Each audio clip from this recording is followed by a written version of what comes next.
it for a second because Jazzy is fucking dreaming up a storm. Oh, no, she's awake. God damn it. Fuck. She was making the most cutest little noises for like 5 or 10 minutes straight. Just squeaking and doing a little whoop, whoop, whoop.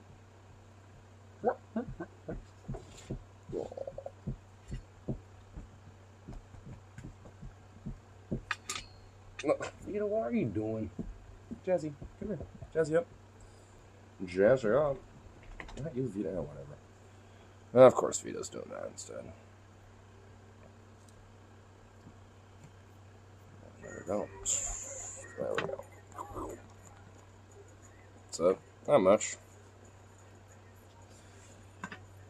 About to do some reacts because I'm kind of owe the channel a little bit of that. Because old boy Logano and I went on like way too long last night when it came to 2K and shit. So, plus it was just late at night at that point. I was like, you know, fuck that, and just do it tomorrow, which that is today. So, but it's gonna be some good stuff though. It's gonna be fun.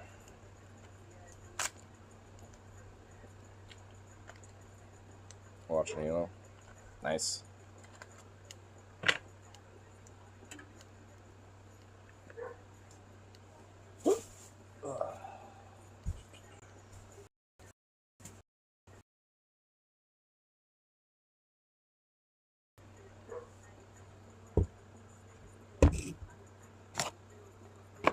There we go.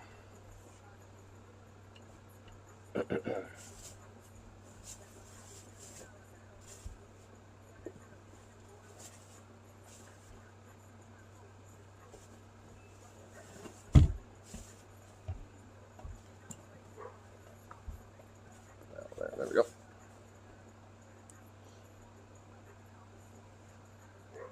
Farts are now you sharded. I don't need to know that. The fuck? That's why you can't just, like, you know, unleash. Sometimes you have to, like, you know, kind of like, gauge it, you know? Like, at least I do sometimes. Mostly in the morning. I'll be like, get the morning farts. That's how it starts. And then, of course, that's just like, it shows up and you're like, oh, hell.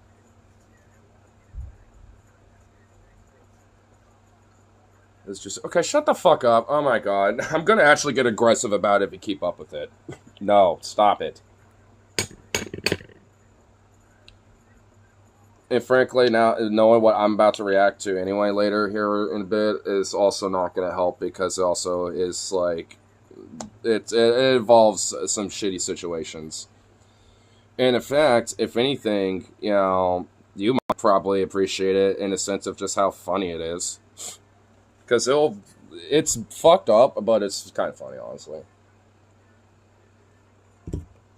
So,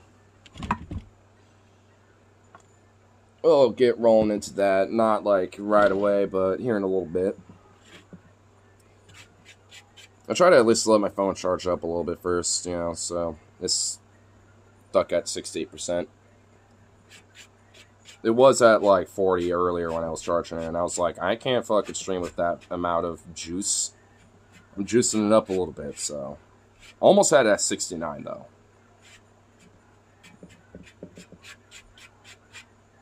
So I figured as long as I just restart the phone, you know, and all that shit before starting up Streamlabs, it should help out with a lot of stuff. And it seems like it has, actually. Now it's mostly about just making sure that my phone doesn't, like, overheat sometimes, because I know occasionally it will. So, if I do that sometimes, it's because I'm feeling my phone to make sure it's not, like, fucking hot or nothing. Which, so far, seems like we're okay. Oh, it went down 67%, goddammit. Well, I thought it was going to stick at 68, but I guess not. I literally, like, watched it, like, go, boonk.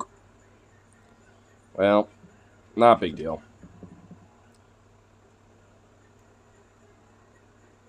I mean, it's going to take forever for it to go down anyway, if that's the case. I don't know why Streamlabs is the, like, one app that absorbs, like, all my fucking battery life. It's just, it's weird.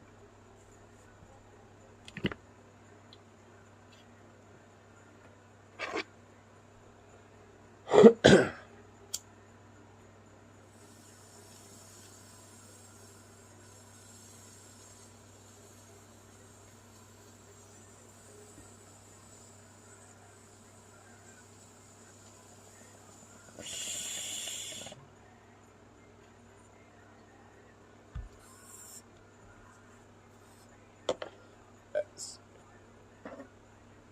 good.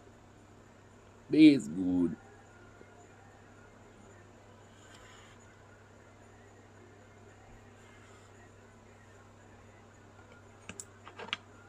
Do this real quick while we're here.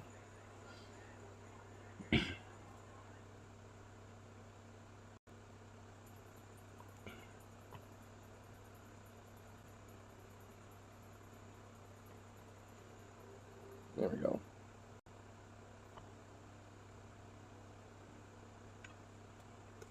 There we go. Oh, come on. Really?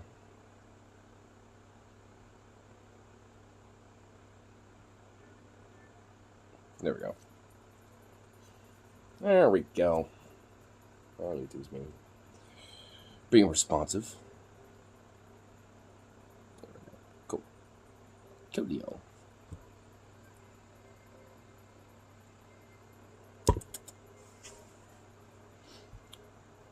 Also, make sure I might as well do this too. Oh, that is so fucking big. Get smaller. Oh my god, it won't get out of my way. Not gonna lie, I hate how YouTube did their little pop-up fucking thing, because it, especially with split screen, is kind of annoying. It's covered instead of just going down at the bottom like it used to, months and months ago, whenever they decided to, be stupid. That was actually convenient, and now it's just, immensely inconvenient. Especially when trying to, look for stuff. There we go. Just want to at least have some shit pulled up, or at least the stuff I want to look at.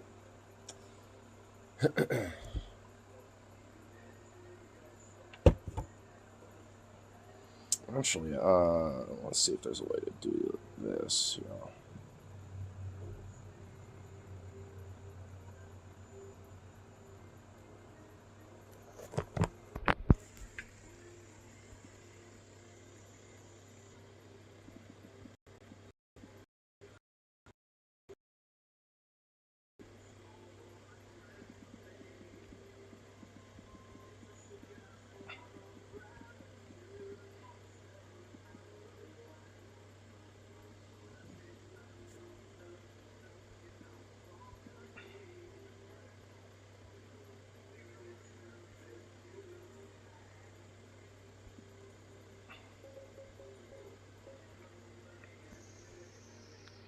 There we go.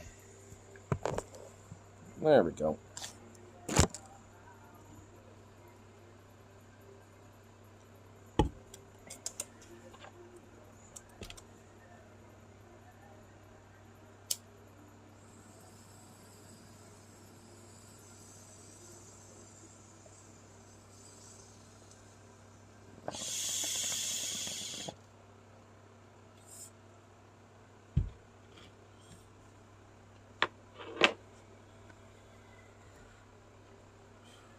Nice. Nice and nice and nice. Now, what to watch first once we car rolling on that? Figure to give 10 minutes or something, then rolling on that shit.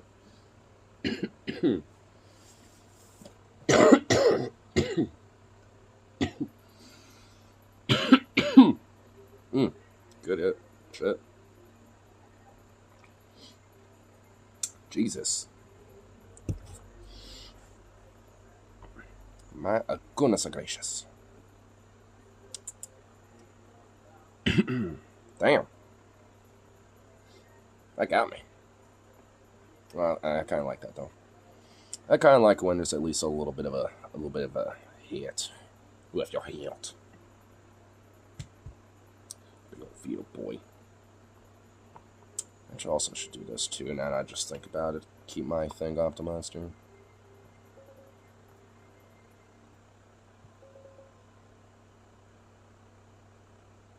Okay, there we go. That should help. That should work.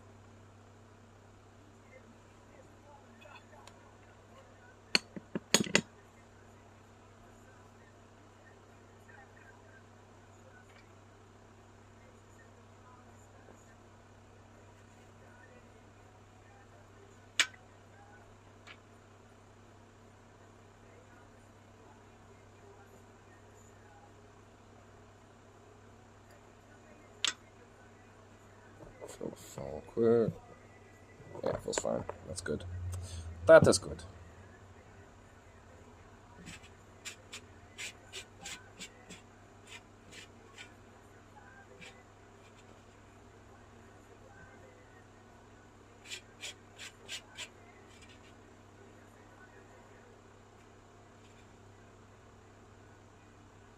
Alright, there we go.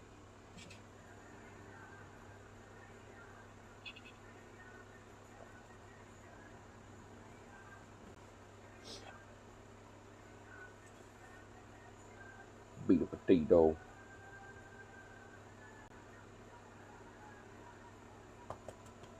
You just want a belly rub. Oh, belly rub, belly rub, belly rub. Big old Vita belly rub.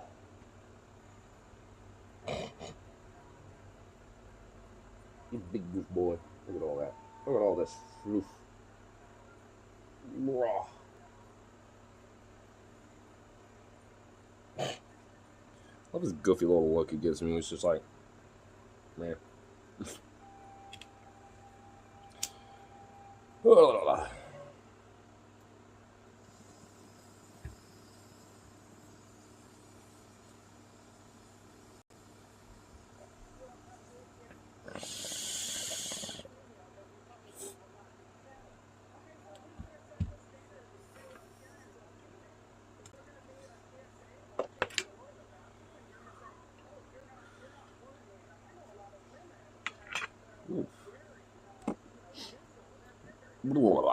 Goodness gracious.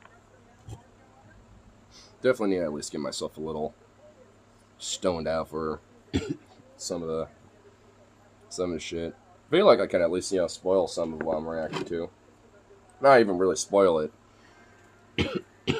But at least like break it down a little. Wire sandwiches. I don't know, bro. Dude, that fucking photo he sent me on Discord, like, it honestly annoys me in ways that I can't really explain. Like, straight up. Like, it didn't just straight up piss me off. It just straight up was annoying and frustrating me. It's just like, why? Like, just straight up, like, fucking why? I mean, I guess, honestly, that weird, like, tray arc where you got bread, and then you put 2 slices of bread on top like that. Like, if you put, like, a base meat on the bottom with, like, maybe a cheese or something. It's basic stuff, right? And then, like, for that top folds, you got, like, some different shit. And then on the other halves, you got some different shit. You know what I'm saying? Because you're going to have to eat the top part of that weird tri-sandwich thing. And, because when you do, at that point, now you ate half a sandwich. So then those 2 halves just, are now, like, the top slice. So that would work. But it's just like, you would have to, like, make it in a way to where it doesn't fall apart when you pick it up. Because how do you pick it the fuck up? Because if you do, it's not really going to work. So you would have to have, like, a toothpick, to at least, on the top one, set somewhere. Just so you can at least, kind of keep it there. But, yeah, it's just like, what the fuck. Oh, but at least some of the stuff. I think I want to go into the Carnival Cruise video first. And that one is just fucking wild. Like, it ended up just basically being a regular cruise. I was supposed to, like, go into Galveston or some shit. Like, it was, like, the last little half of the cruise. Like, it went in Port Mexico. It was, going around there and shit. And then and then they were going, back to Texas where, they were going to be docked and shit. But then there was a fire in the engine room, and that caused everything to shut down. Everything. So, like, the kitchen, was off. Everything was just fucked, basically. Like, there was no, nothing. This also includes toiletries, too. Like, the pumps, the pumping system that, normally would be able to be worked with backup generators, like, the backup generators failed. So now, like, even certain things that would work, even if most of the power was out with the main engines and shit, the ship could still run with emergency power, at least. Not in this case. So you can only imagine the chaos that happens there with that. And on top of that, because of, like, the stabilizers, that are given with, modern vessels, like, that failed and was shut off. So every little fucking wave would list the ship, like, endlessly. And constantly. And especially with the failed systems with, like, the toiletries and shit. You can only imagine what happened there. So, there's more to it. I'm just only giving little details because the shit's fucked up. And it's not even the only one that's kind of funny but fucked, that we're going to get into. Like, I figured, we do a little something fun for Reacts this time around, because there are some political shit, I guess, to get to, but I'm just like, not right now. Maybe tomorrow or something.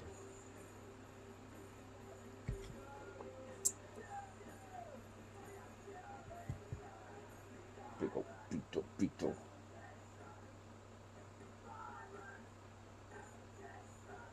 Have an idea for cinema for cynics we could react to, Pitch Wars. I was thinking of that too.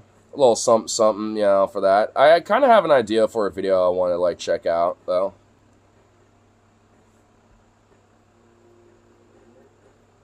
We'll see. We'll see what, what kind of catches our ear. Or our eyes, I should say. Just also don't know. Ever heard of the Cracker Barrel news? The only real one hot shit. Honestly, like, I've been to Cracker Barrel. It's aight. But it's nothing really, like, honestly, there's nothing really exactly special about it. Like, it's cool, I guess. I mean, it's, honestly, like, there are some cool little trinkets in the gift shop and shit, or their little shop. But it's just, it's not bad, but it's just, I don't really get the hype over it. I will say, honestly, like, there are definitely, like, some shit. Oh, wait, I mean, it's only a logo change, but no. Wait, they did a logo change? They changed their logo? What the fuck? Okay, hold on, I want to actually see what that looks like. Hold on.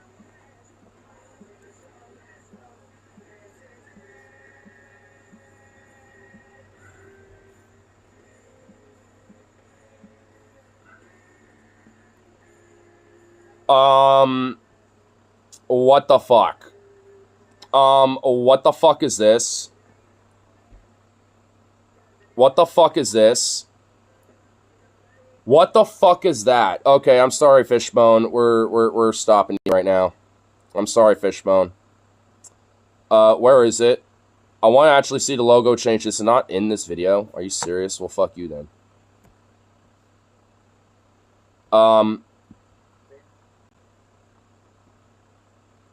Hey, Mr. Robot. Okay, here we go. See? Now, look. See what you want about Cracker Barrel, but that is a distinct logo that, people know of and people will remember, and, like, it's signature, But, where's in, no, that bullshit? The fuck is this? The fuck is that? What is that? Why are companies doing this bland, boring, artless bullshit, dude? With logos, with, like, their general aesthetic, everything. You're like, dude, what is with it? It looks like an app store. This literally looks like it should be a logo for a fucking app. I would get it if that was their logo for their app, But honestly, you'll know what would be better if they made the barrel the app, logo with just CB, there, that like CB like that. Just put that right there in the front of the fucking barrel, make that the app, or just like, just that, there you go, or something. But because even that, I would still would like this, even if it was an app logo. This is bullshit. Fuck this. That is so ugly and tacky and lame. Where's like the actual like artistic creativity? They couldn't, like what they could have done, even if they want to make it simple as fuck, just make it a barrel and then just have that there. You know what I mean? Even if they want to make it simple. And I think they tried to do that with the fucking weird logo because it does kind of resemble kind of a barrel looking shape, but it just doesn't look like one. That's just trash. I hate this. Like, they better just revert it, or are they just going to be like, nah, people get used to it, we'll take the loss and basically cut, workers, lay off workers, shut a few stores down or something, and then try to maximize profit that way instead of, like, I don't know, not breaking shit that already works. If it ain't broke, don't fix it. Like, oh my god, this is so fucking just shitty, dude. Bruh. What the fuck? Just, wow. And I don't even like Cracker Barrel that much, nor do I hate it. It's just, I mean, it's got its appeal. Honestly, I mean, their food ain't terrible. It's actually I think food's good. But, like, but what the fuck? Seriously, like, why are brands just doing this? McDonald's Play Place and now this? I know. Though, really, honestly, it's probably better that those aren't a thing because they were literally cesspools of fucking disease and viruses and shit. That's like how so many kids got sick and shit, so at least one way. So honestly, I don't really give that much of a shit. It's a hot take, I guess. To be fair, the child in me would be upset because the child in me is a little bit. I will admit, I did have fun of those when I was growing up. I also had a lot of, moments of, annoying family members and friends, cousins and shit like that too, and stuff like that. A lot of weird fights and bullshit also. Like, the shit happened in those fucking play places, man. And they aren't safe either. Pretty sure I met a ghost in one of them once. I'm pretty sure there was one time where I was in one, I think straight up out in Bumblefuck Billings, Montana. And me and my cousin, like, it was like one of those little, like, dome ones that are like kind of in between where you can enter either way, but it's like a little ball, But the problem was that some of the bolts literally just broke off of the fucking thing, so it kind of bounced, like, and kind of bounced on one side. And of course, me and my cousin, being dumbasses, would literally just bounce on it because we thought it was fun, which literally was making it way worse and deteriorating the plastic, and it and the bolts and everything. It was just bad. We probably could have injured ourselves or been killed or something, maimed, who knows? You know what I mean? Like, it was just bad, dude. But, like, honestly, I think that's another reason, because what incentive does a minimum wage worker who's, like, 18 or 19, give or take, or probably, some other age, but either way, working minimum wage, what business is it theirs, to fucking maintain that shit or clean it or anything? They don't give a fuck. I'm pretty sure, they had a contact someone to be contracted to go out there anyway, and half the time they probably never did or barely fixed anything. They probably, like, straight up were like, alright, we'll just put, like, a little zip wire thing here, a little zip tie wire, and just call it good or something. It's like, instead of replacing the whole fucking thing and actually making it, safe. Ah, man, the good old days. But also not so good old days. Back when things were simpler. Do you have to have the sequel to their logo change episode? This needs to be included. Oh, absolutely. Because honestly, dude, like, there are times where companies have straight failed because of logo changes. Like, they would change the logo and people will hate it so much they don't even want to, like, go to that company anymore, right? Like, because even if the quality of their products or any, like, because I guarantee Cracker Barrel's, like, product and stuff hasn't changed. Like, none of that's changed. It's just a logo change. But people take that usually as, oh, they're changing everything, So it's not the same, and in a way, it isn't. Because to a lot of people, especially for Cracker Barrel in this instance, when people go to a Cracker Barrel and think Cracker Barrel, they think of the old logo, not this new tacky, weird, corporate, dumb, bland-ass bullshit with no fucking, soul or anything to it. Not that companies or corporations have any souls, but you would think the people behind them would at least be a little creative and put some soul and flair to it, but nope. Can't even expect that shit. And frankly, especially these days, you shouldn't. In fact, I wonder what ignorant, blissful rock you're hiding under for that to be the case. You know what I'm saying? So I'll just be like, well. But, Aaron, I just gotta go down and find those fucking videos and shit I want to look at. Were there actually, there should be more up here. Yeah, here they are. Here they are. But we're gonna look at this one first. I want to at least have it ready to go. Because, oh boy. Because speaking of very shitty corporations, it's not really about logo changes, but, about a lot of other shit. So I think, honestly, all in all, it's actually a decent little segue into this. Because it's about Carnival. And the vessel Triumph. Which is now infamously been known as the Poop Cruise. And by the way, this ship is still operational and still in service. Just thought I'd put that out there. Under a different name, and has been retrofitted and a lot of shit modernized and replaced since this incident, but nonetheless, still going. So, if you ever find yourself on, a cruise and it happens to be the Carnival Sunrise, or it's like Sunshine. It's either Sunshine or Sunrise. That's the name of the vessel now. Always know that it was the Poop Cruise. Literally Poop Cruise, too. I'm not even joking. It's bad. Very, very bad. But we'll turn this up. There we go. When you think of everything that could go wrong on a cruise liner, I bet being asked to poop in a biohazard bag falls pretty low on that list. But for more than 3,000 passengers aboard the Carnival Triumph, that became a daily reality. Feces-covered walls, food fights, and a sprawling tent city on the deck. That's just the surface. Dude, it was like a mini apocalypse in the fucking Gulf of Mexico, bro. Just dead ass. Tent cities. Just a tent fucking city just set up outside because they can't go inside because of all the shit and everything, just fumigating everything. Oh my god. This is straight up some apocalypse shit, bro.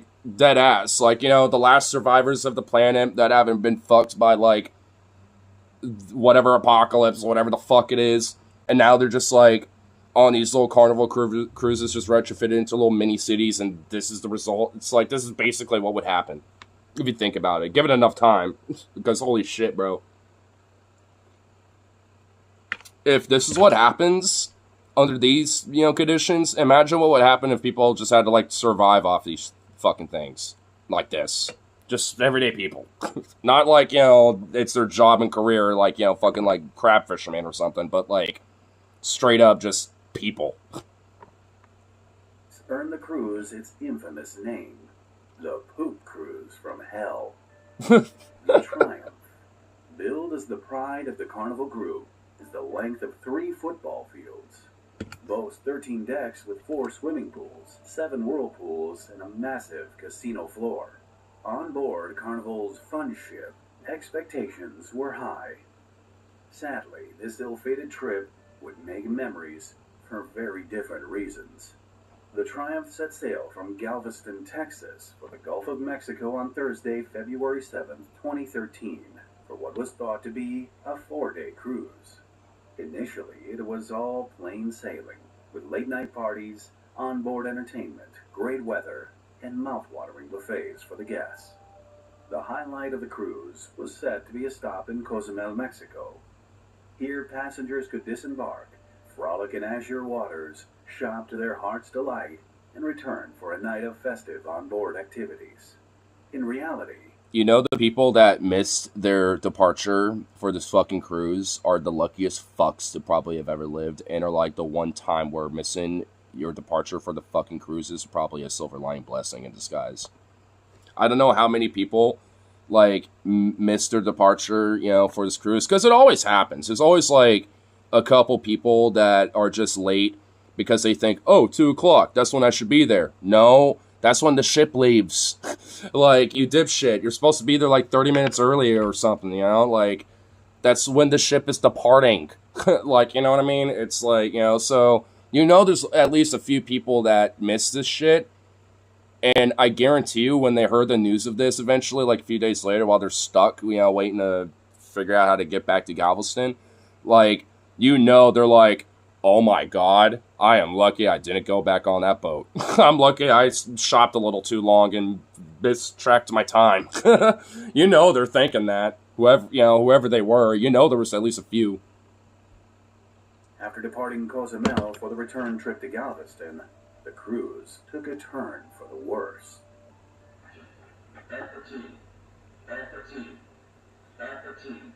In the early hours of Sunday, February 10th, a fire alarm echoed through the ship, with the Alpha Team call booming over the PA system shortly after 5:28 a.m. The Alpha Team announcement, the code used for a fire emergency aboard Carnival vessel. This is eerie.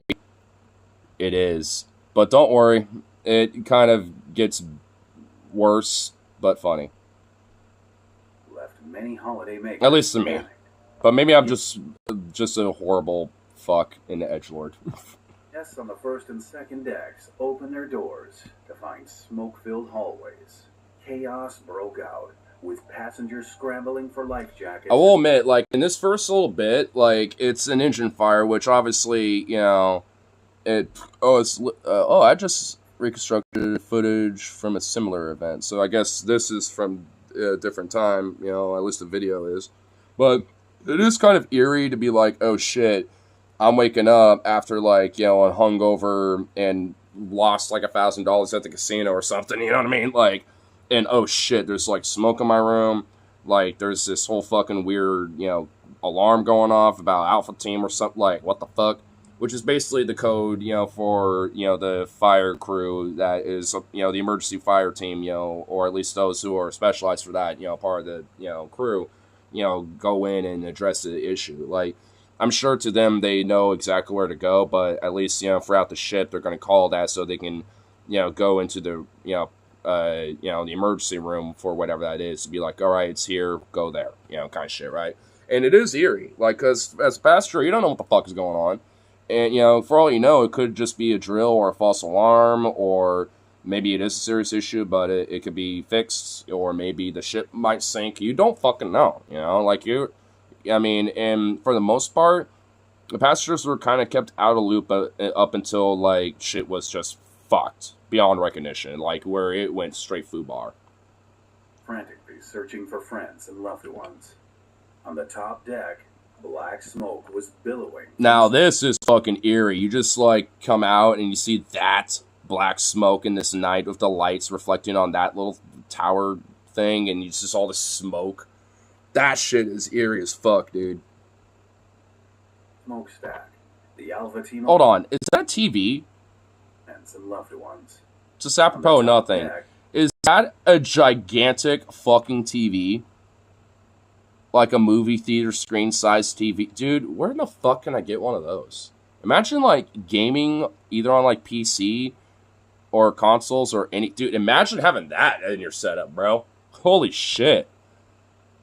I mean, I'm assuming this is, like, one of the pool / like, kind of recreational areas, and if I'm thinking, what the size is right, that's fucking huge. That's a big TV, dude.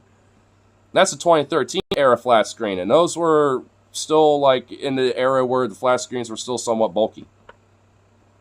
Black smoke was billowing from the smokestack. The Alpha Team alert led to panic among passengers, with some heading to evacuation stations once they heard no further information or instructions. While the announcements called for That's what I do. guests were left in the dark about the extent of the fire.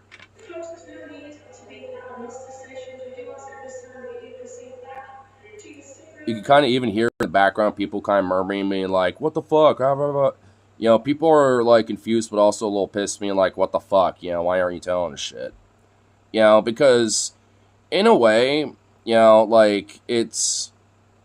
I mean, it's in a way reassuring because they're at least communicating, but you know, communicate what's actually happening so there's at least some reassurance, you know, that hey, at least if it is bad, they're on it, they're fixing it, and you know, and there's nothing to worry about when it comes to an evacuation. Just, you know, be prepared for further information and updates, you know, just stuff like that. You know, like even if maybe you have to potentially evacuate at some point, you know, or if that is a possibility of an option, just make it reassuring, but just fucking communicate with people, you know? I mean, I guess they are, but they're still like leaving a lot of shit out in the dark, you know, for people, and eventually literally puts them in the dark. I guess that would have happened no matter what, but still, dude. I have two shorts to share after this. Alright.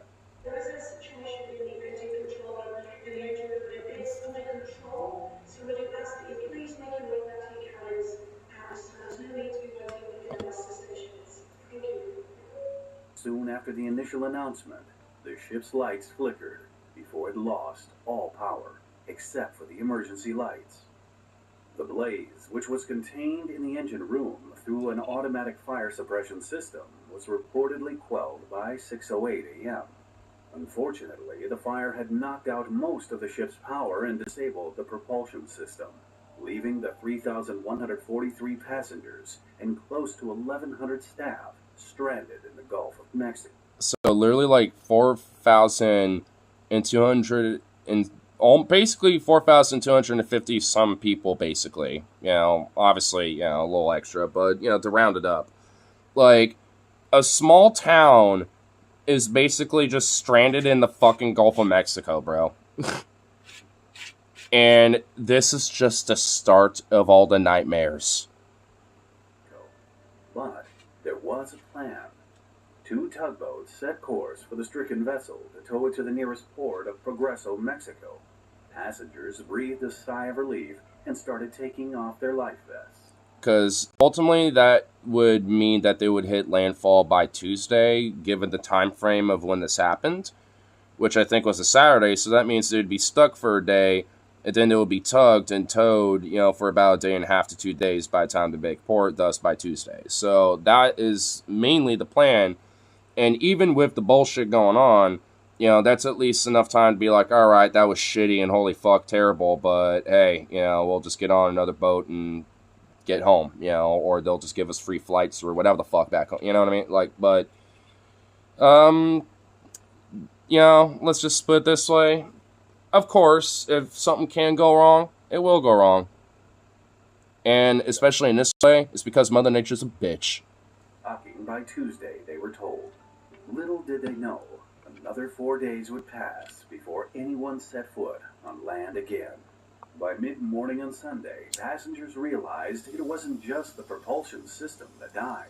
The air conditioning, running water, elevators, and, worst of all, the septic system had also failed.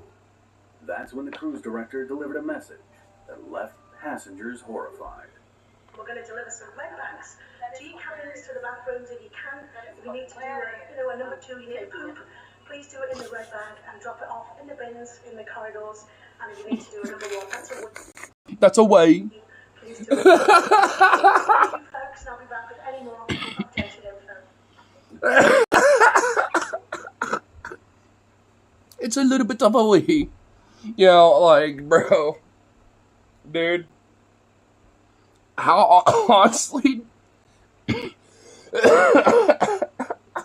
how did their goddamn fucking, like, pumps and water system fucking fail, bro? You honestly, dog, you would think their water pump and, like, sewage pump system would all be separate from, like, the engine generators and all this other shit. You would think there would be, like, a separate generator specifically for just that shit, you know, it's in its own compartment. So even if everything else got AWOL'd and FUBAR'd, at least, you know, you still got the toiletries, some running water, And, you know, even a natural gas pump, so at least at minimal, you still have, like, you know, natural gas stoves you can cook stuff with, you know? And at least heat, at least, you know, shit, even if you can't do AC, you know, at least you got that. You know, but still, it's just like, you would think. And maybe these days cruises have probably considered this, you know, since, but I don't fucking know. I ain't no expert on how these fucking things are designed, but if I was a ship engineer, that's what I would consider. So glad I've never gone on a cruise. Me neither, dude. That's just some rich-ass white people shit, dog. I'm just gonna be blunt. That's just literally just some white people, old, rich shit. Just dead ass. I'll admit, if one of my family members is like, hey, everything will be paid for, don't worry about spending a dime, you know, like, it's like a free check, come along with us, you know, and I get to go to Mexico and shit, I'll say fuck it, I'll do it then. But I ain't spending a goddamn penny on that shit. Fuck that. So, I mean, if I, like, get one of those random fucking cards thrown at me, I'd say fucking and say sure. But, you know, granted, that ain't gonna happen. Even if, let's say, like, most of the expenses are paid for, I'm still gonna have to buy my own shit, and it's gonna be overcharged to shit, because that's literally all you got. You're gonna be fucked. You know, so, yeah. That's just, yeah, no. When they market towards family cruises, because 99% of people with kids can't afford to go on a cruise. Yeah, no shit. And even when they do, like, the kids are usually ruining the experience for the fucking adults. Like, I mean, honestly, I do think, you know, there should be, like, family-based cruises. I mean, if we are going to have cruises and shit. Though, to be fair, I don't even really think cruises should really be much of a thing anyway. I mean, I'm not, like, inherently against them as a concept, but the way they are designed is fucked.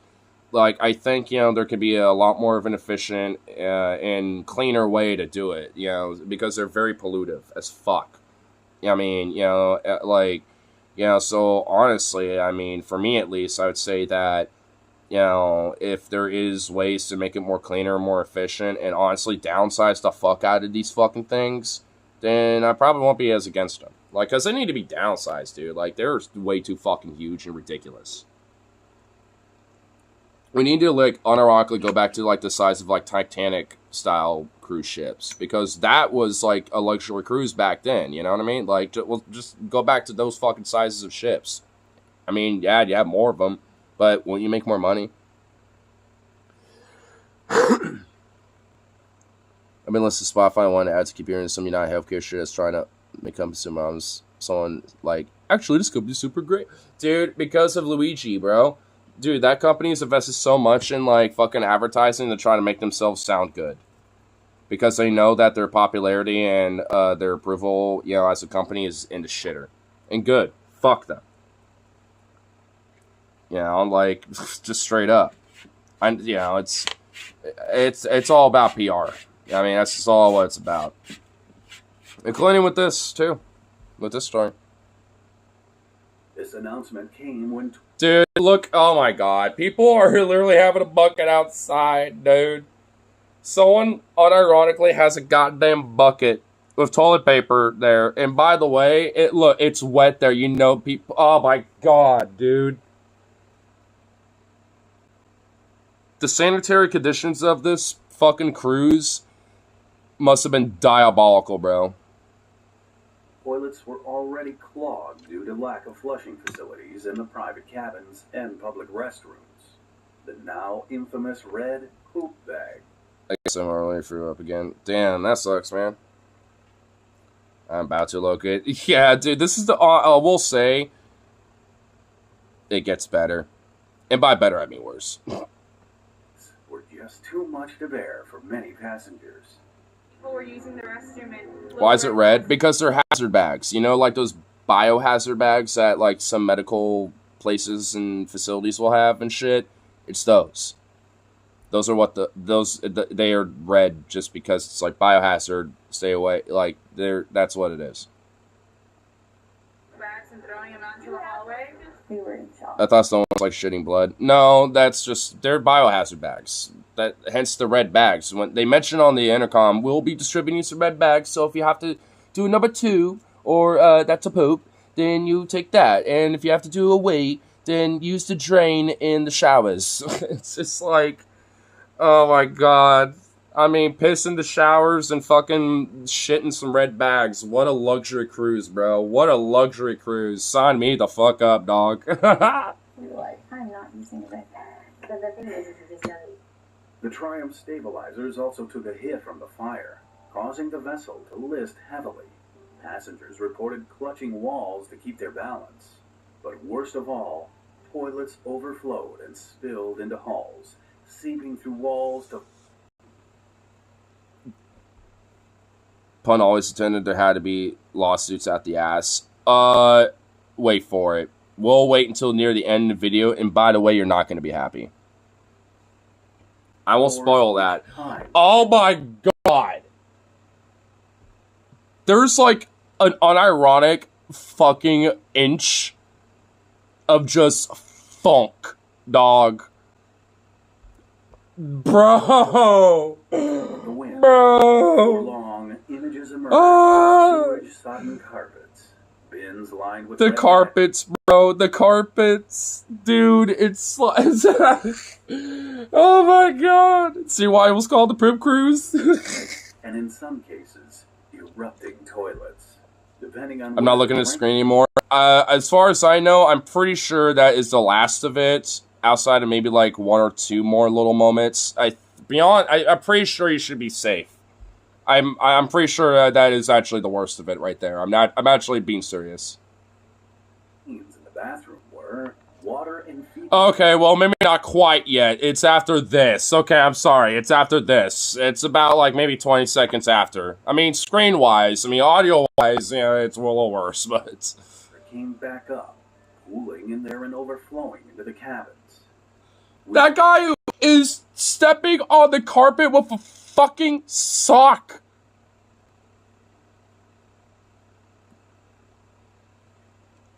My boy is braver than...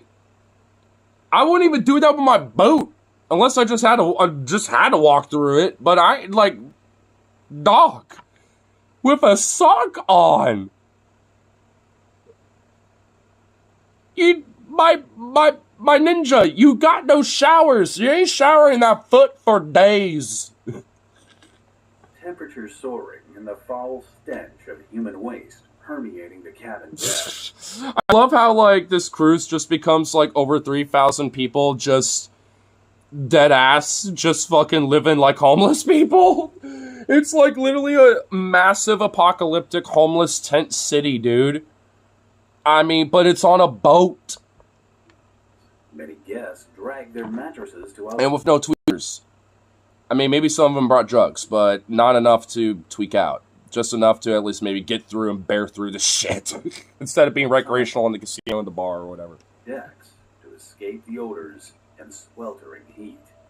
The news outlets were quick to react, sending helicopters out to the crippled ship.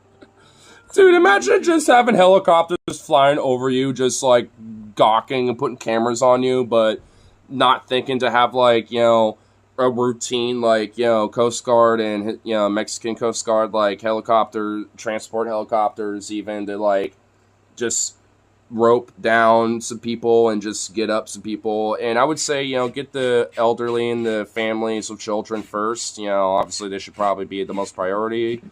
But, you know, given, like, you know, a collaborative effort between, like, you know, Mexico and the U.S., you know, just having a few transport helicopters, like the U.S. sends a few Chinooks and Blackhawks, and then, you know, like the Mexican government sends a few of their helicopters and transport helis, you know, and just give it enough time within a whole day, like, even if it's at night too, I mean, you know, you could get that done.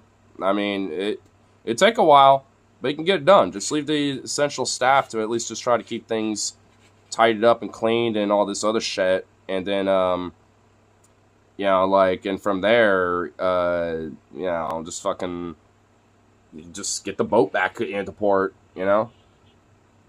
At least just main essential staff, because you don't want so many people there where it's still going to be shitty. I mean, it costs a lot of money outside of just sending some tugboats over, but, I mean, hey, you know, it gets people off the boat. You can't leave us behind. It's not my fault you didn't think of it first. Yeah, you just steal a lifeboat. I mean, I mean, I would, dude, you know, a bunch of people would join you. You'll get a few people being like, yo, take me with you. Fuck this. Become known as Tent City, flooded news channels as passengers started using bed sheets, towels, and rope to construct makeshift accommodations on the tanning deck. In a bold attempt to quell the passengers' mounting frustrations, Carnival decided to host an open bar, offering free beer and wine after the fire. How do you think that turned out?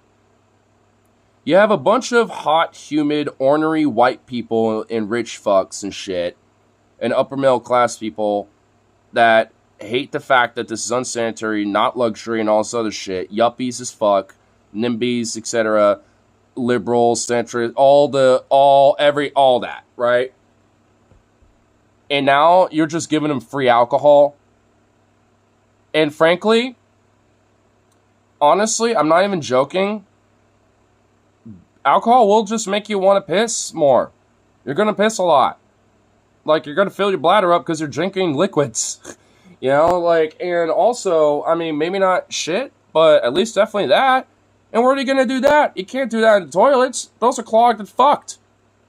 What? Where are you going to do that? Off the edge of the boat? I mean, like, what? How's that going to work? In the sink or something? I mean, you know, it's one of those things where it's like, uh-oh, that's not good. And on top of that, there's also, like, now you got angry drunks, sad drunks, all this other shit, and yeah, it's going to make you more dehydrated. Dude, it is a recipe for disaster. And by the way, guess what? Shocker, it literally was. The bar service was to run from afternoon until midnight, but turned out to be a terrible decision. With drinks flowing. Dude, look at that old man just sipping his Bud Light. Dude, you know, do you know that guy was probably an asshole angry drunk too? After he had like 8 Bud Lights and then they ran out of them because there was like thousands of others that wanted Bud Lights, and he was like, God damn it, give me Bud Light.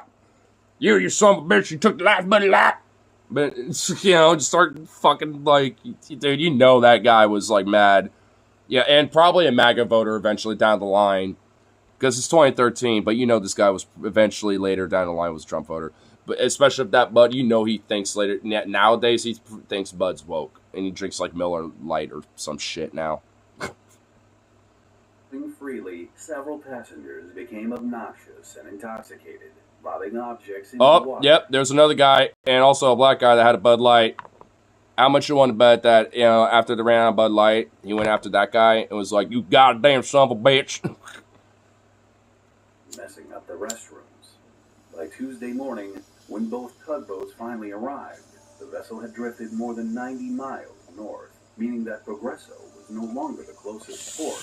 The decision was made to tow the 100... So, Mother Nature's a bitch.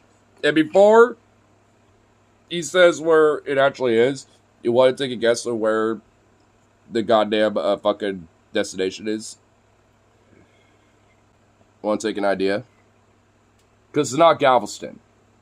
It drifted 50 miles north in the Gulf of Mexico, but it's not Galveston. Where do you think it is? Because honestly, dude, when you hear the answer to this fucking question, you're going to laugh, bro. Give me a second. Cuba? No. That actually would be even funnier, but no. Actually, that would even be badass, but no. Not Cuba. It's still in the U.S. In fact, it would be really far away from Cuba. So, yeah, it'd be the U.S. for sure. But not Texas. Florida? No. Honestly, good guess, though, but no. I'll give you two more tries. But also, it's a town, too. It's a coastal town, so think of like a coastal city. Is it Georgia? Their coastal towns are on the East Coast, not... I'm pretty sure... Well, no, yeah, they don't have any Gulf of Mexico, like, coastal towns, so definitely not Georgia. I'll give you a hint. It's between Texas and Florida. Again, it's Gulf of Mexico, so think of those coastal towns in those other states. Bonus points if you actually get the coastal town right, not just the state.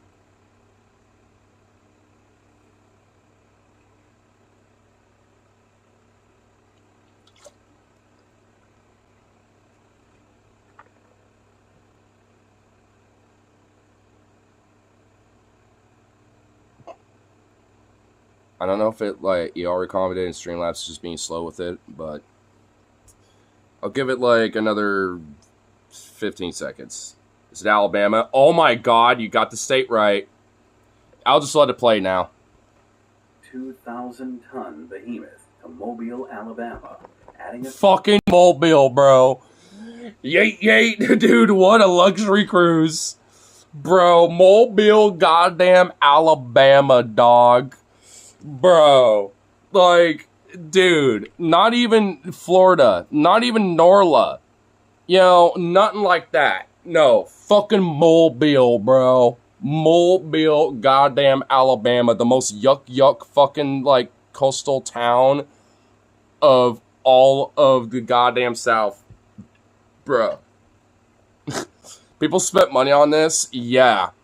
A lot of thousands of dollars on this shit, and this is the result they get, and they get to go back to fucking Mobile, bro.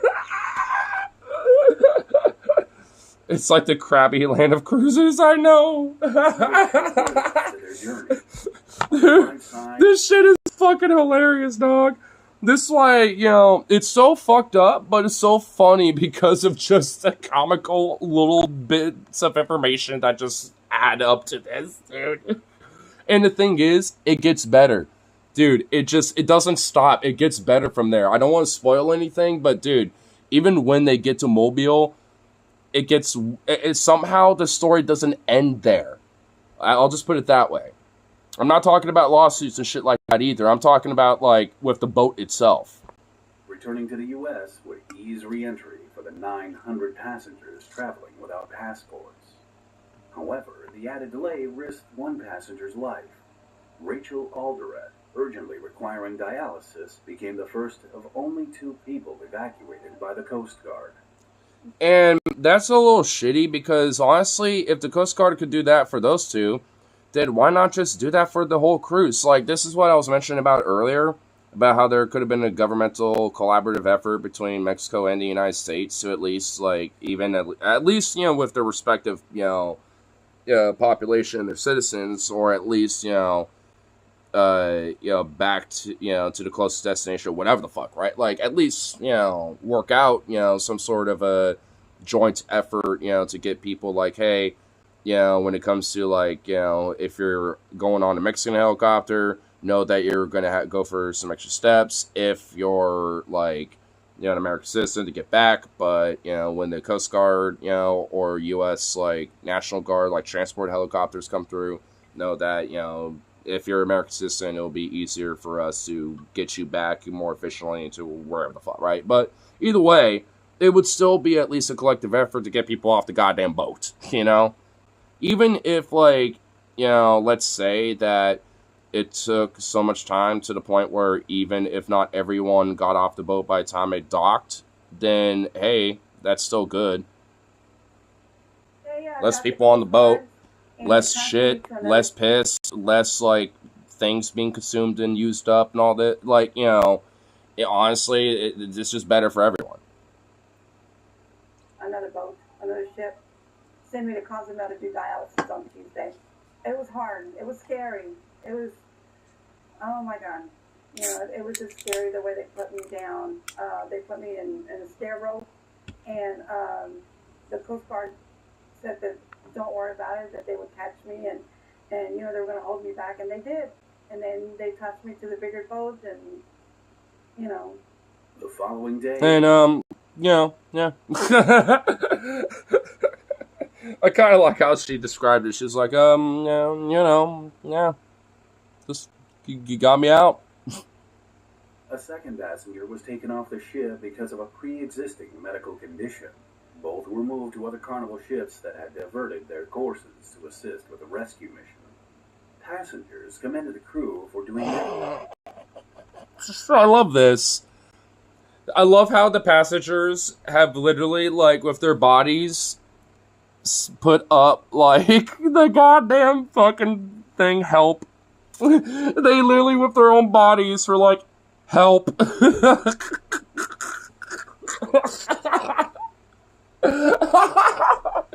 I mean, I feel bad for them. I really do, but I can't help but just fucking laugh at it, dude. Because this image right here is just fucking funny, bro. I'm sorry, but it is. Just them, just help with their own bodies. Oh my god. They honestly did put effort into it. Look at this person. He's going to town being like, I'm the P. I'm the curve of the P. Oh. Oh my god, Jesus Christ, man. I really do feel bad for him, but oh my god. I don't know. I'm assuming that it was like a capital H because she's like sitting up, but it just kind of looks weird that it looks like a 4 and like an upside down H, but still. it's a little everything funny. they could to meet the travelers' needs, but that the toilet situation had been trying at best. Now that is the problem.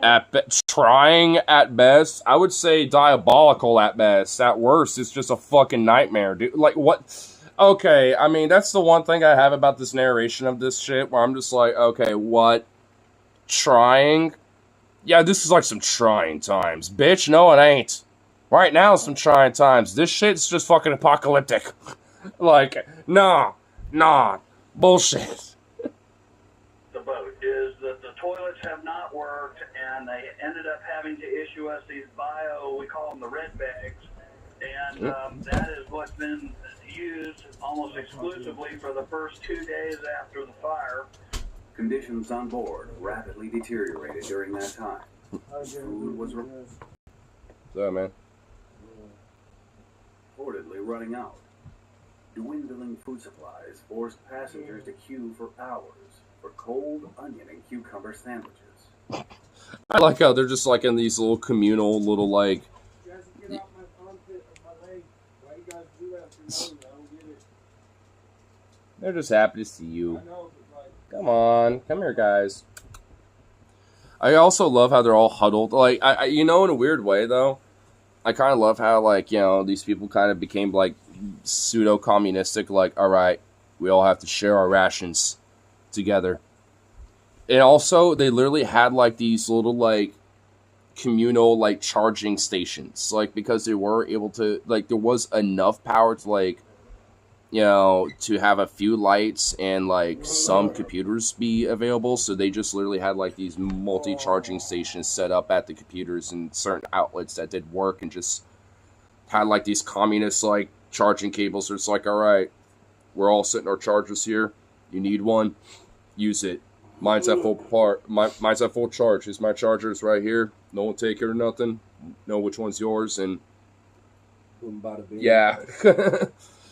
I mean, it's kind of weird. Like, I mean, in the trying time, I guess in a way, the trying times that they were in. I mean, if I had to, to take the word that they were using, at least from the narration, is that they did kind of come together. At least the ones that were trying to kind of be communal with it, actually did come together and at least made things work. Despite obviously it got a couple assholes who were like about it all. And taking it out on everyone. One passenger described scenes reminiscent of the Hunger Games as fights erupted over dwindling provisions. And they would bribe at you, or other people would practically cuss you out because you would have multiples that you're trying to get for your whole cabin, so everybody wasn't standing in line. 3 other Which is understandable, and as long as you can at least say, hey, like, here's like the proof of our tickets or whatever to show that these are the people I'm giving it to, then there's no problem. But other people don't see it that way. And that's why you got people who are like assholes and shit, like. But that's another communal thing that I was talking about. At least, people are like thinking more communally and being like, hey, I have other people in my cabin, not just family, but other people are like, hey, honestly, you want to just help us too? Blah, blah, blah. Like, here's our, like, ticket info or whatever the fuck, just so you can make sure we get our plates. You know what I mean? Like, which is which is fair. Like, and honestly, like, it just makes the most sense, and it's also most efficient. Less people standing in line means more people, even if they're individuals, get their food. Carnival liners, elation, conquest, and legend performed impressive maneuvers to drop off provisions and supplies to weary passengers. Transfers were hampered by winds as high as 35 knots and a sea swell. Did you throw up again today? How's your stomach? Honestly, I kind of almost did when I was kind of chilling with Sukov. Mostly because, like, we took a shizzle, but it, like, reactivated, like, my gut being weird, and I almost did again wait for the bus, so... I think that sausage was bad. Yeah, I think it was. I mean, I think I'm handling it a little better, I guess. Even though I had seconds. I think I had way more than you, but, you know, it's not hit me like it is you, I guess. I don't know. But, yeah, because it kind of also weren't standing in front of a hot oven all day.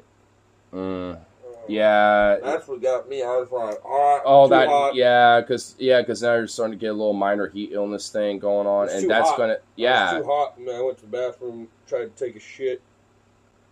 Mid shit, had to throw up. Oh no, it's the worst.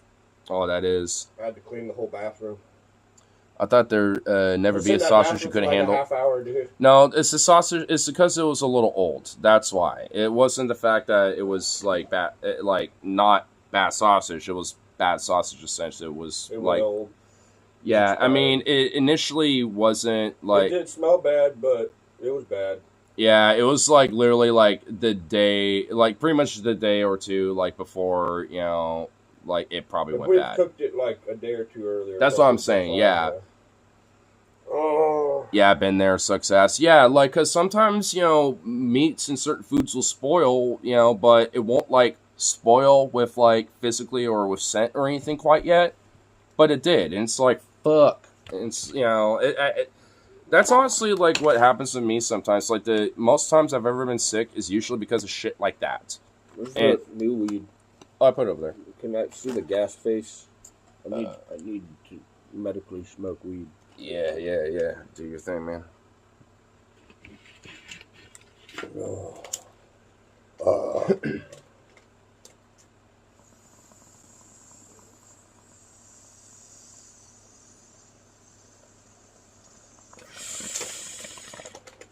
I love you, Vito. Oh, a little jazzy. She stretched it over to go see you. Up to 6 feet. The tugboats, clearly lacking the muscle to pull a ship of Triumph's size adequately, only managed a leisurely pace of about 5 miles per hour. Naturally, it didn't help that the tow line snapped several times during the process.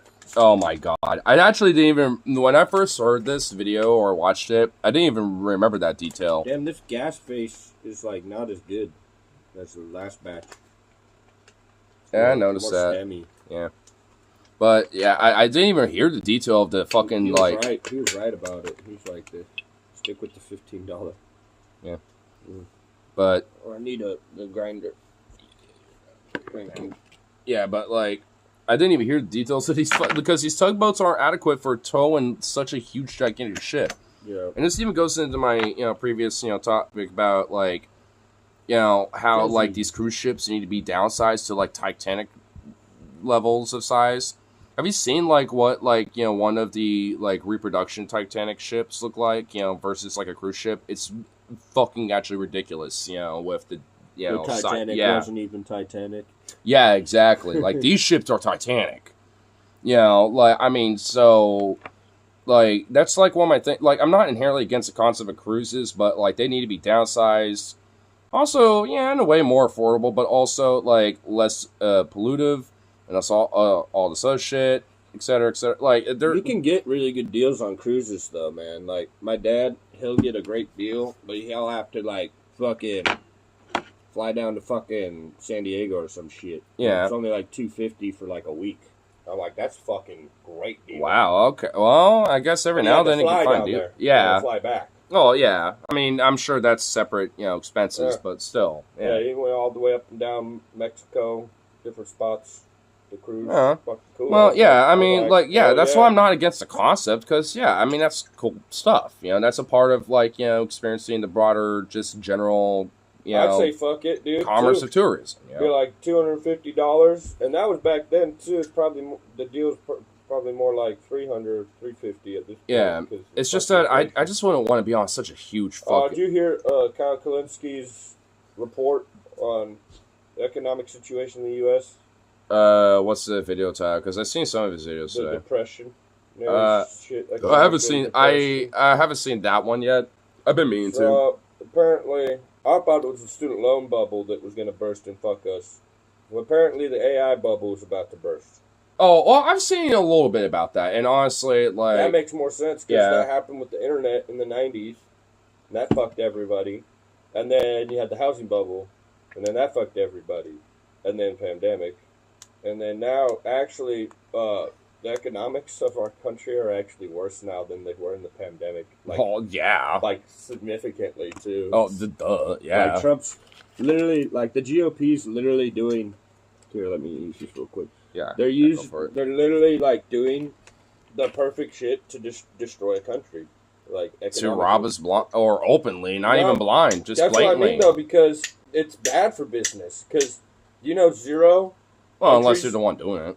No. They're going to lose money. All the rich people are going to lose money on this because, like with the whole tariffs and stuff. Well, I'm saying unless you're part of Trump's circle. Then I don't know because, like, big business is making less money now.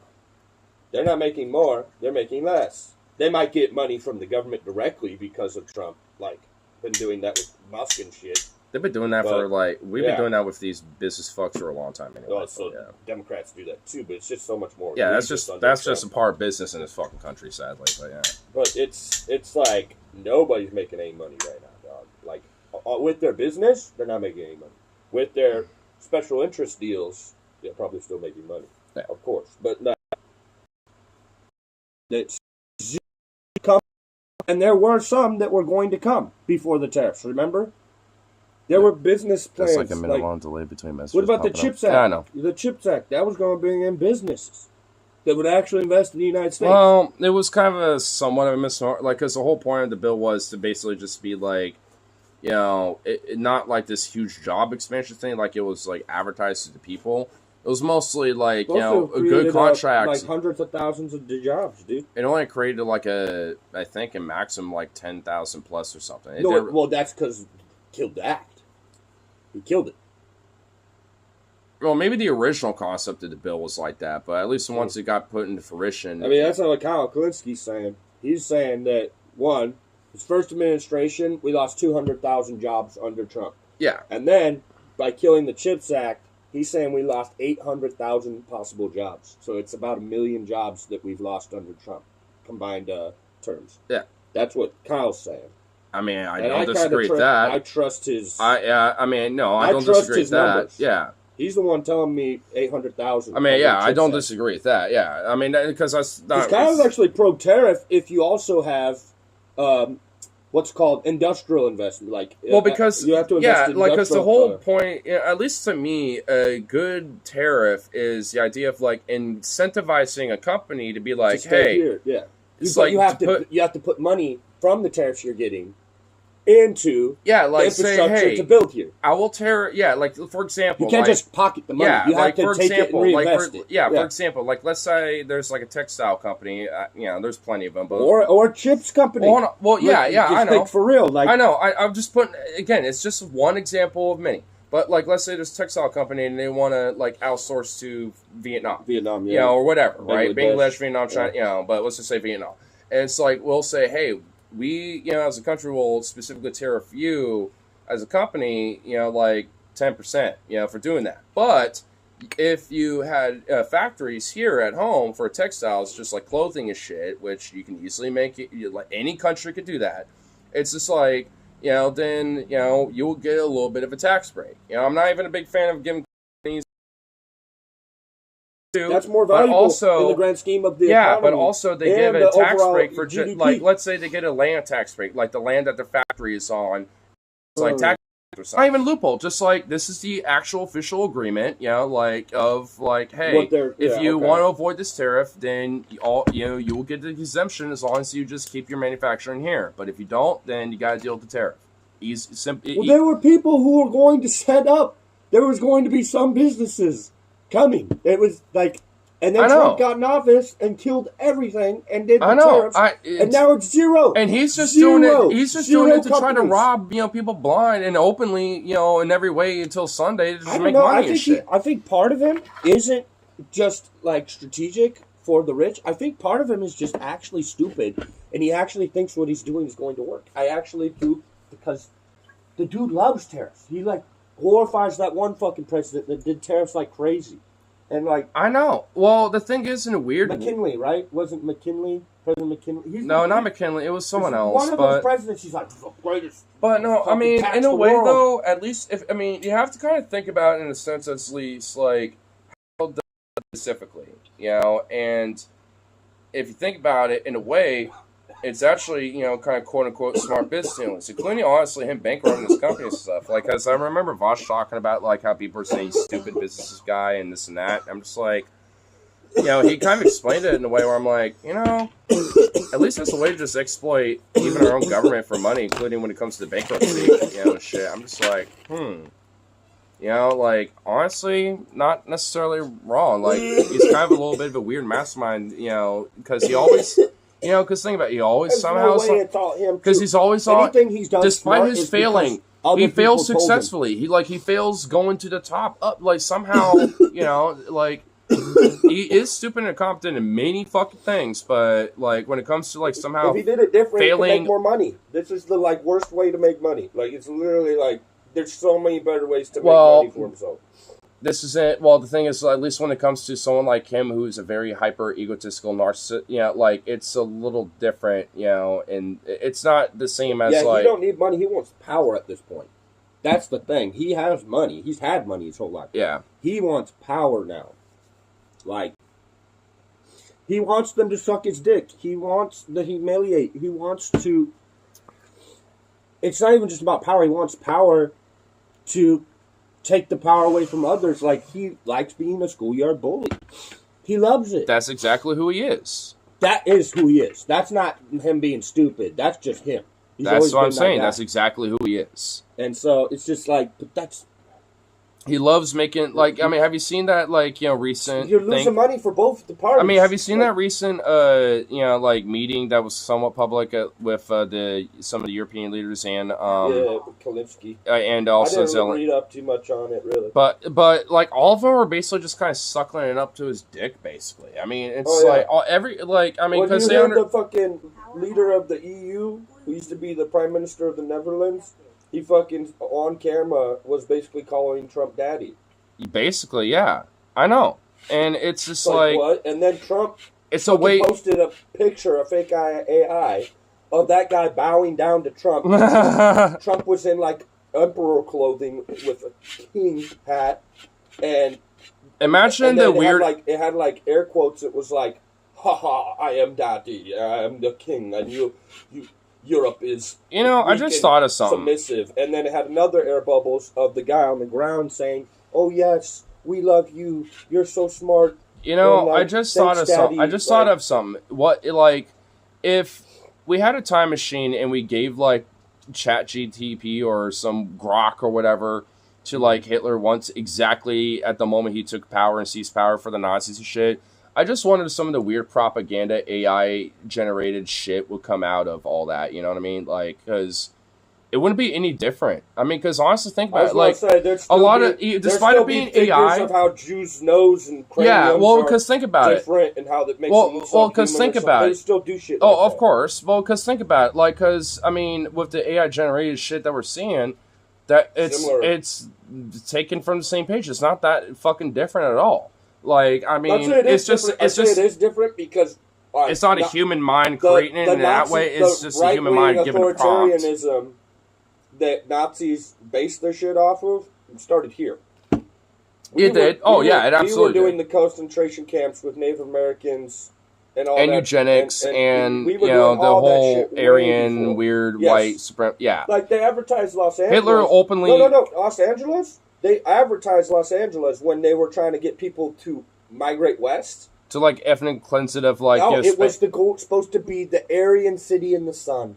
That's what the propaganda, the advertisement, how they advertised it. Aryan city. Well, in think the about sun. Oregon too. Like, I mean, Oregon's We constitution. don't want to be a slave state. We don't We also don't want no black people. We are like so racist. We don't even want slaves. Fuck that. We don't even want black people around us, even for that. Like, yeah. What? That's crazy. I know. It's just like, what the fuck, dog? Bro, where did this motherfucker come from?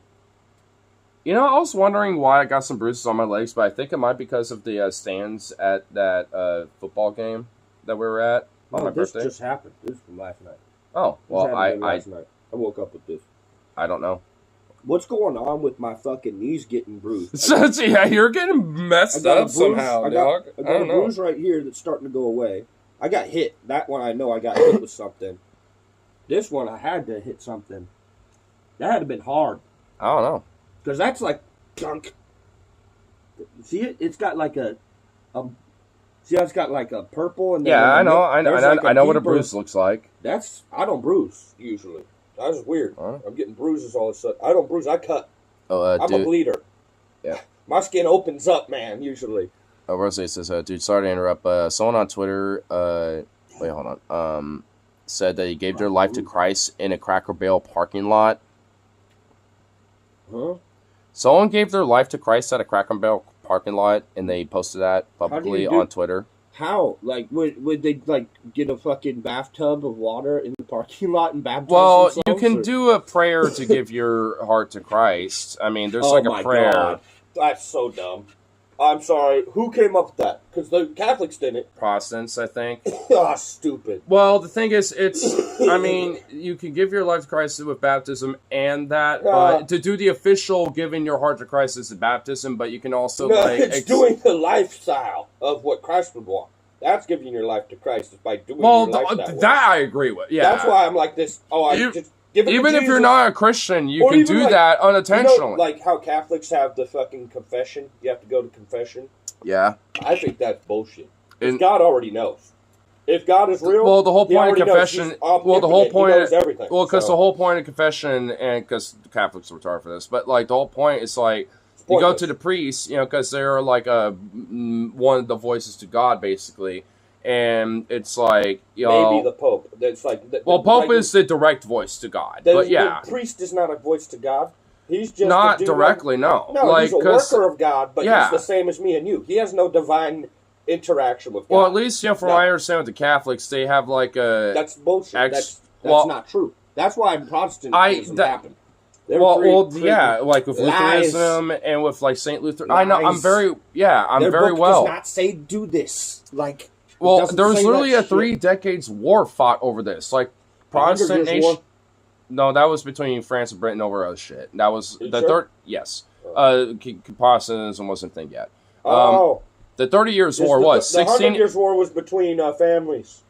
Something like that, yes. But the 30 Years War was between... both owned... Well, the 30 Years War was England between and the Hussite Revolution initially in Prague with the Protestants, and then also because he was a radical. He was Han Hus was a radical, a radical like Protestant priest at the time, and basically his execution being burnt at the stake was like a spark at Prague. The spark of the Hussite wars that started eventually broadly the 30 Years War. And for 3 years, like it led to like Catholics and Protestants on different kingdoms and different nation states, like just slaughtering. The mosaic of and Europe, 2/3 of the German population died off. Yeah, the European territories and duchies and stuff. If you look on a map, like even like we're convoluted and just fucking even like 1400. It's like map gore. Like, even it's border gore. Yeah, even like map people and like people like that. Even 1492, like when we were going imperialist type, trying to go. Yeah, because even when Columbus was coming to America, he didn't do that with the intention. His intention was to find a quicker route to the East Indies. Well, actually, honestly, from my understanding, like, because I actually read the up a little bit. No, because the Portuguese and the Spanish were competing for with the. Well, yeah, because from my understanding, he was trying to like pitch. Well, the Dutch also. Well, from my understanding, though, Columbus actually did generally think there was like another continent a little bit, and people kind of thought he was a little nutty for it. But he kind of lied and pitched the idea as like, we'll find the East Indies. Yeah, he kind of like pitched it like that to the Spanish Kingdom. I doubt that he thought there was a continent. I absolutely doubt that. Nah, from my understanding, like, I mean, I think there's even other people like there was. From my understanding, there was down? Like, does he have a journal saying it? Like, if I remember, it's like, because this is something I read up in like world history, and also even later with. I remember even watching a video on it. I forgot exactly like. If I find it, you got to find some writing for that. I'll find it. Like, he wrote it down. This is what I think. Yeah, well, he was like the people when he came over. He wrote his journals. Let me look it up. I'll find something eventually. The point is, he was colonial. Mm-hmm. Even if it was, he told Spain that his mission was to find a quicker route to the East Indies. He didn't tell him he's looking for a false continent. Well, yeah. That's why he called them the West Indies at first. These were the Indies. Yeah, and then eventually became like the East Indies, once obviously. Yeah, one's the East Indies, one's the West Indies. West Indies become America. That's kind of what happened, how it went down. Also, people don't realize this about the story of Columbus. He did not find America. Their ship was pretty much dead in the water. And the Native American peoples of Cuba, like over there, they're the ones. Well, from our understanding, they like landed on one of these islands. One of those Hispania islands that goes that way. One of those. One of those. The native people found them 30 miles offshore. Yeah, because they could see it. They could see it off the horizon, and they explored and saved these starving and got them to shore. People and offered them stuff. Like they were being peaceful. Saved their lives. But Columbus, became like a tyrannical, fucking awful piece of shit. Obviously, and be like, "Where's their gold? Where's their gold? Where's their gold?" Where's the gold? And also, they could be great slaves because their disposition is so nice and timid, and the women are so respectful, and the children are so, and it was and his behavior with them was so bad that even like the Queen of Spain literally was like, "Fuck this guy. We need to kind of like revoke, some shit. Offerings and bringings and his profits and like." He was just straight up like a really awful, fucked up dude, like, and legit little nutty. On top of everything, that's why How are you gonna these people came and saved your life, and then you're like, we're gonna take everything you have. Like, your whole world is going to... That, basically. You see them as people, to a degree, compliments their traits and characteristics and how they're good at... Well, I know there were conquistadores that were a part of him that did write in the journals that actually did respect that. So I think that's why we're here. But from what I understand, Columbus is crazy-ass sociopathic and they even wrote of him saying... He didn't view them like that. He viewed them as like, how do we like submit these people? How do we take? No, that's what I mean. Yeah, in the journal, it literally says like he's complimenting them, and these are like and then uses different the accounts from other as like great slaves. They'd be the best slaves. I'm telling you, we got to make them slaves. Yeah, they'd be the best slaves because these are like some of the higher up, like the officers and sergeants of the conquistadores are under him, and and in these meetings are like. Writing in journals like he's a little. I'm sure that he's a little local. I'm sure that some of them were like, "Fuck, dude." These people saved our lives. You know what I mean? Mm-hmm. Like, why are we gonna? You know what I mean? Not see them as people. And they're actually pretty awesomely behaved people. Apparently, like cool people. Oh, speaking of Cobus, guess what, Preggy? You said about what he said. Oh, I guess being a slave is better than being dead, right? Oh my god. Fucking wow. The thing is, Columbus was Portuguese too. Mm-hmm. They're Spanish, so it might have different ideologies on things, just different nation and different language. Well, from my understanding, he tried to pitch this whole like Western trade route stuff, to the Portuguese, but they're like, no, they didn't allow him to do it. So he brought that's why he pitched it to Spain. And Spain was interested. Yeah, they were a little bit more like. willing to be open, or at least that's because they were losing. They were losing to the Portuguese and the Dutch. Yeah, so they were like, you know what, fine, we'll gamble a little bit, and then they end up being more profitable because of it. Well, for a time until Spain's kingdom, like the kingdom. Well, yeah, it got vaster and more money, but it also had more trouble times because of their gold. Actually, having so much gold, basically created an massive inflation, like an economic crisis. Yeah, yeah. So they had a lot of problems that the Portuguese didn't have as much of issues with. Yeah, because they were dealing in everything. Yeah. Whereas Spain was like, "Where's all the gold, motherfucker? Get me the gold. Let's get the silver and all the gold." You know. Mm-hmm. That was their thing, and slaves. Yeah. Portuguese took slaves too. It was nowhere near like the Spanish. You know. Yeah. The Spanish were so cruel to the natives here that even Henry Knox, when we were, becoming a nation and we were trying to figure out, okay, what's our foreign policy going to be with these different nations and with these natives also? What's Native American policy going to be? And what did he say about?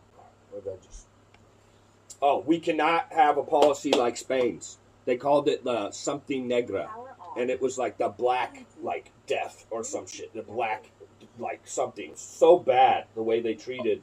Oh, it would be that would be called something negra, and it was like black. Well, what's the Spanish word for death? Because I forgot what it was.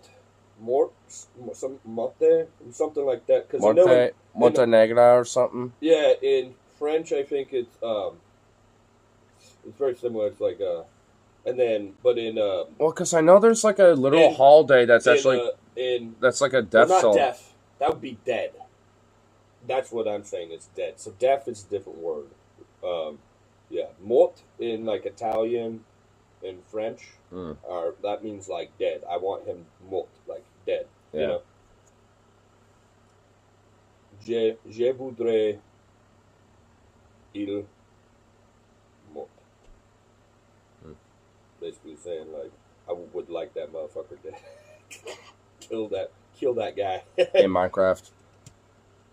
Wink. I'm talking about like some Godfather shit. Like, well, I know that. I'm just saying Minecraft and Wink, They say it in the show. Muerte negra. Muerte. Yeah. Muerte. Pretty close to Italian. Another message after the video starts with TW. Oh, wait. Even if he doesn't come back, who cares? He's calling us. Yeah, no shit. I'm about to send you in Discord. It's about to piss you off. Oh, I'll check it out in a sec. We did go into Fast Unlock, so let's try to at least get this video wrapped up, and then we'll check that out. No, you're good. I mean, hey, it's not a bad stun lock. A little bit. There are some stun locks where I'm just like, God damn it. We did some good stuff there talking about. Yeah, that's what I'm saying. We might end up going in. We're already in a recession, basically. Right well, now. Yeah, I mean, bad job market, inflation's crazy. Prices, everything's going up. It's basically the same as recession. And then we could get some depressionary type shit happen if there's a bubble burst. So that's cool. And then talking about, some imperialism, because we're talking about fucking Trump and tariffs and old American policy of imperialistic shit. Different than it is now. Yep. Well. Oh my goodness. I know Rose's probably wondering, especially about a little bit of the end, because I also mentioned. You didn't finish the ship pool. Not quite yet. Not quite yet. I mean, the shit cruise part specifically is done. Now it's about like it going back to port, and then still. Hey, hold up. There's some shit. I know. That's what I was saying. I tease it. Because you tease like a little too much. You like to tease every time. I'll watch it and I'll be like, damn, this guy teased. But because I want a hook. It's a hook, dude. Sometimes you gotta have a little hook. But the thing is, I never exactly said what, when it came to at least what happens at Mobile and all this other shit. And I even, before even when it got dropped, I was like, guess where it might drop. And actually, Rose got the state right eventually after, gave a couple hints. Be like, well, not there. A oh, in between that and Texas, just now, he was like, Alabama. I'm like, oh my God, you got it. But now here's the fucking town. It's like, especially with how the town is, it's like fucking Mobile, dude. And also, I will say, I mean, it's going to be mentioned in the video, but it's just kind of an interesting fun fact. This is like, I think, the first and only time like a cruise ship of this size has ever docked at Mobile. And probably for good reason, though. Naturally, it didn't help that the tow lines Well, let's get back to several it. times during the process.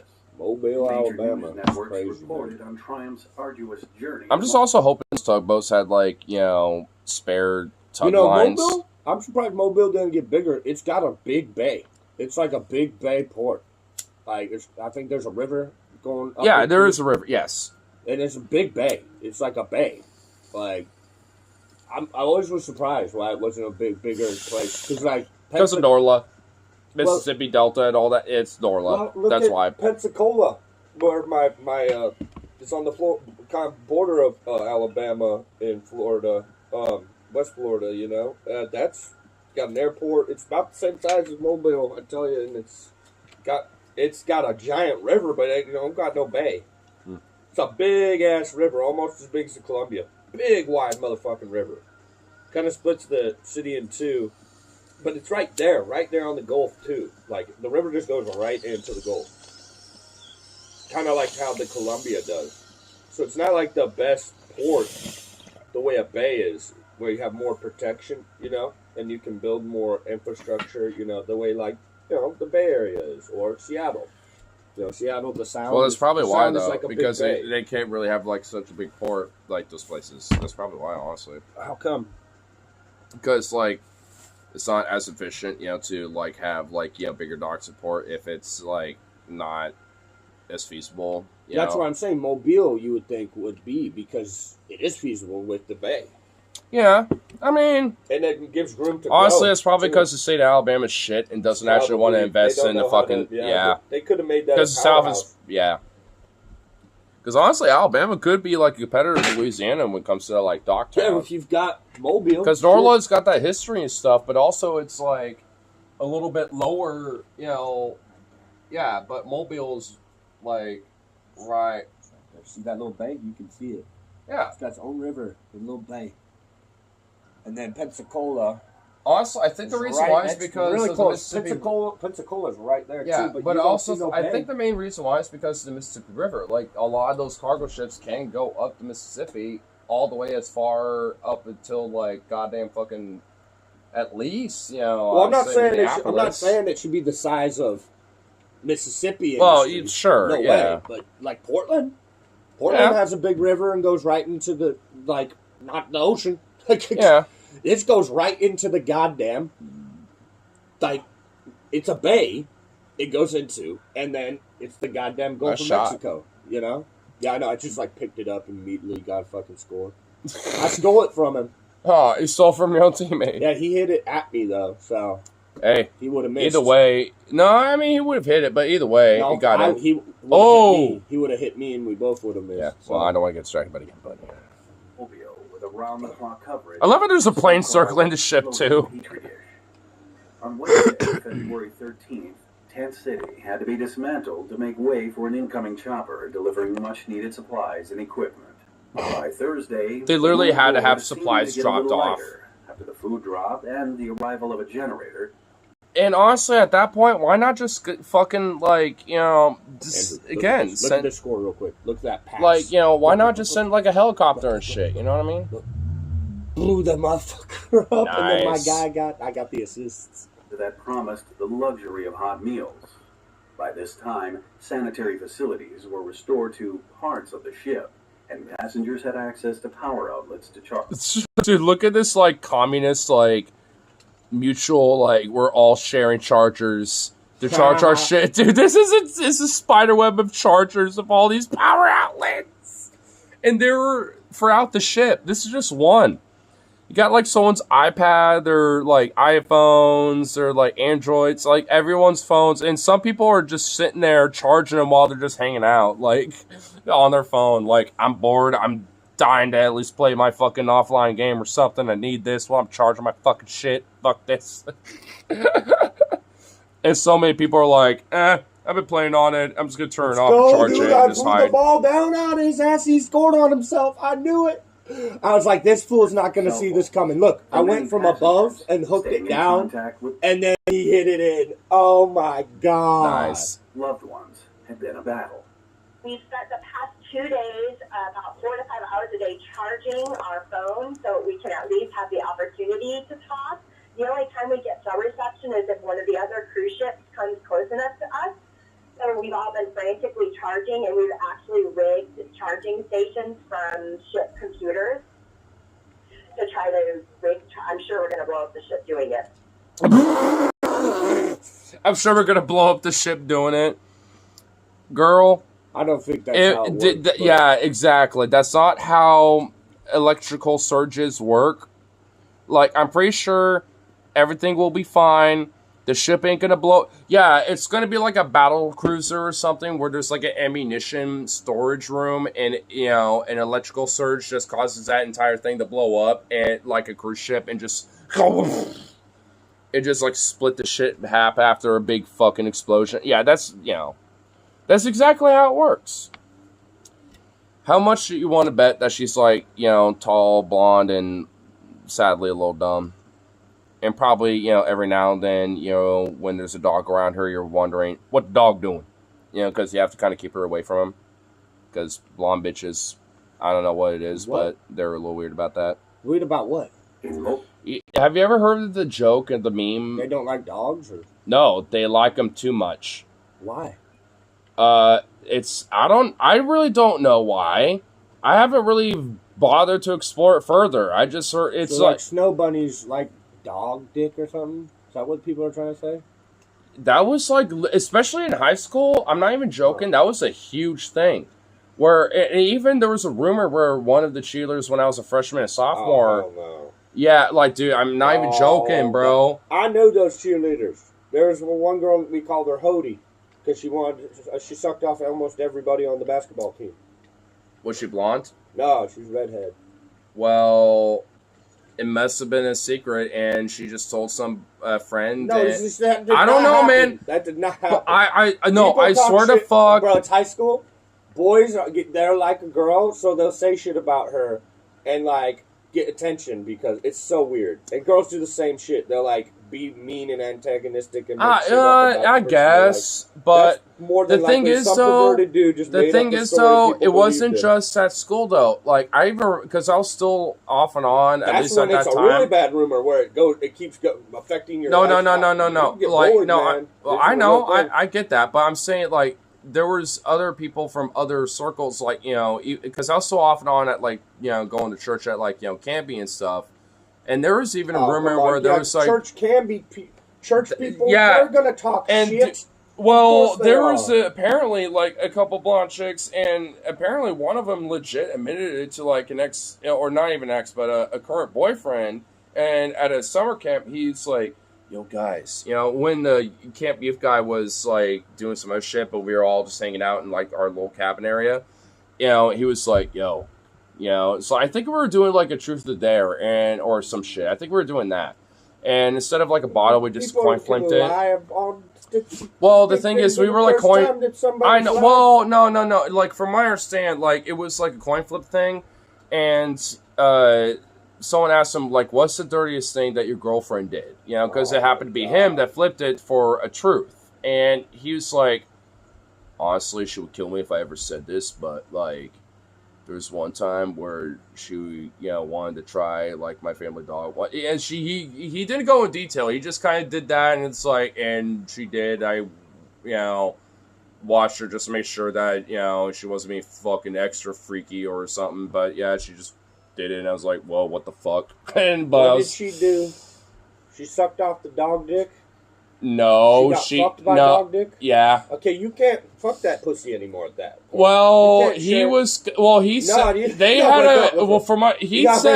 everyone honestly the game stopped though, and people were asking questions. I know. Well, people were asking questions about like, I'm sorry. So what do you feel? The dick, isn't it supposed to have like a spike hook thing? It's So at the the base. It's the knot. Well, that's the nickname for it, but it has the official scientific name. I don't know what the fuck it's called, but... No, I'm sorry. Yeah, I don't know, bro. It's not even dick, dude. That's like no skin. That's like straight flesh tongue thing. Well... That's inside you. I don't know, bro. I'm just saying from what other people have said. You can't date her anymore. I'm sorry. You can't. Well... For your own dick's safety. Well, this is worse than the Starburst story. I'm sorry, man. I don't know what it is. This is how STDs are created. I swear to God. I don't know what it is with blonde bitches, but I swear to God, bro. That score line. But dude, crazy. I've had multiple different, at least like 3 different stories. Those are 2 of them. One of them, I honestly, since what he said, maybe be a little bullshit, but I don't know. I don't think this is a thing in real life. But I don't know, man. The second one that I'm talking about, you know, like I'm okay, like, maybe, but like, there's no reason this should be a thing, bro. Dude, humanity got no bounds, bro. I'm sorry. No, like the human promiscuity is just so whole, fucked. Like, there are things out there in the internet, bro. I've never heard of it, and I don't think it's real. Have you ever heard the Mr. Hands story? Who the fuck is that?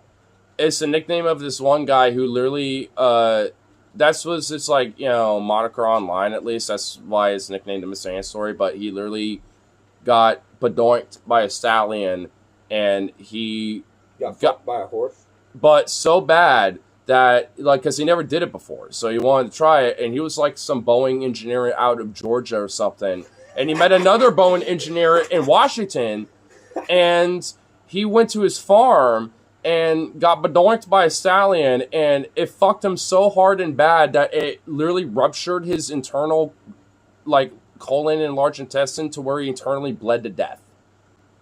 Like straight up. Like, there are people out there... He couldn't get away?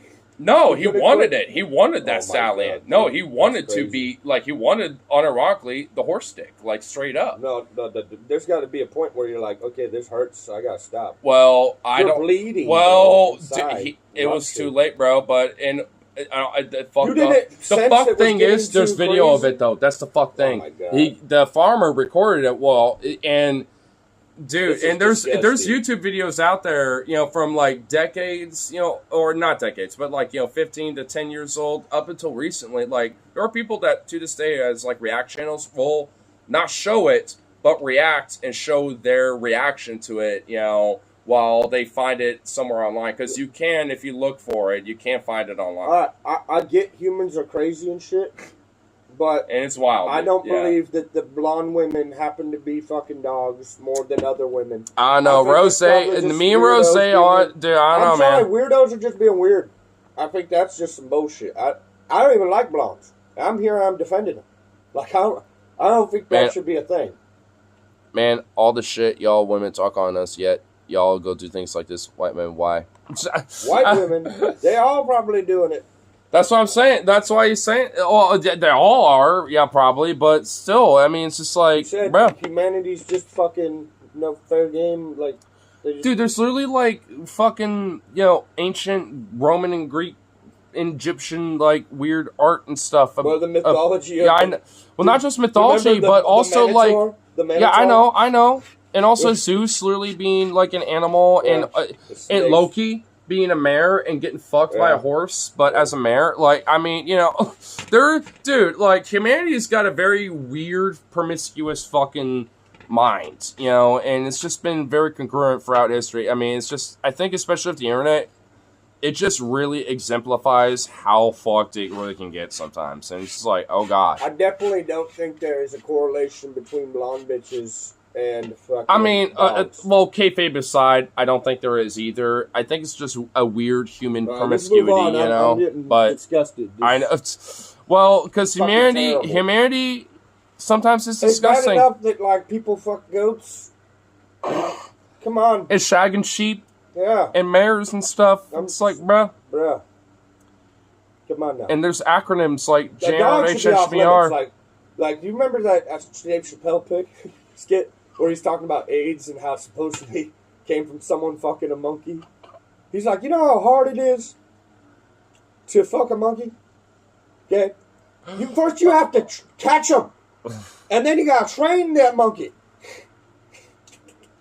He's like, and then you gotta like people. Honestly, why not just find a bonobo? And then he said, and then you gotta make time to be with the monkey. Like he's well, like, why not just be with a bonobo? No. He says, just find a bonobo because like they literally. Hold up, stop. I know. Goes, you show me the actual skit. He's like, friend calls you up, like, hey man, we all gonna go to a club tonight. You wanna come? He's like, nah, man. I'm gonna chill at home with my monkey. Like, what the fuck? Who the fuck does this? You know people that keep monkeys. You know people that keep monkeys as pets. I'm willing to bet at least like an eighth of them. Not an eighth. Oh my god, an eighth? You'd think an eighth? That's dude. Like 12. How many people own like chimps and bonobos and shit? Think about how many people own them, and now let's divide that by to like 20% of them. I mean, 20% would be 1/5. That's what I'm saying. Like 1/5, yeah, 20%. You said an eighth. An eighth. Oh well, whatever. You get what the fuck I. You get what the fuck I mean. Significantly less. Well, an eighth of either way. A fifth is a lot more. It's almost double of an eighth. Well, okay, 10%. Either way. Point being though, it's just like. Well, 10% would be 1 out of 10.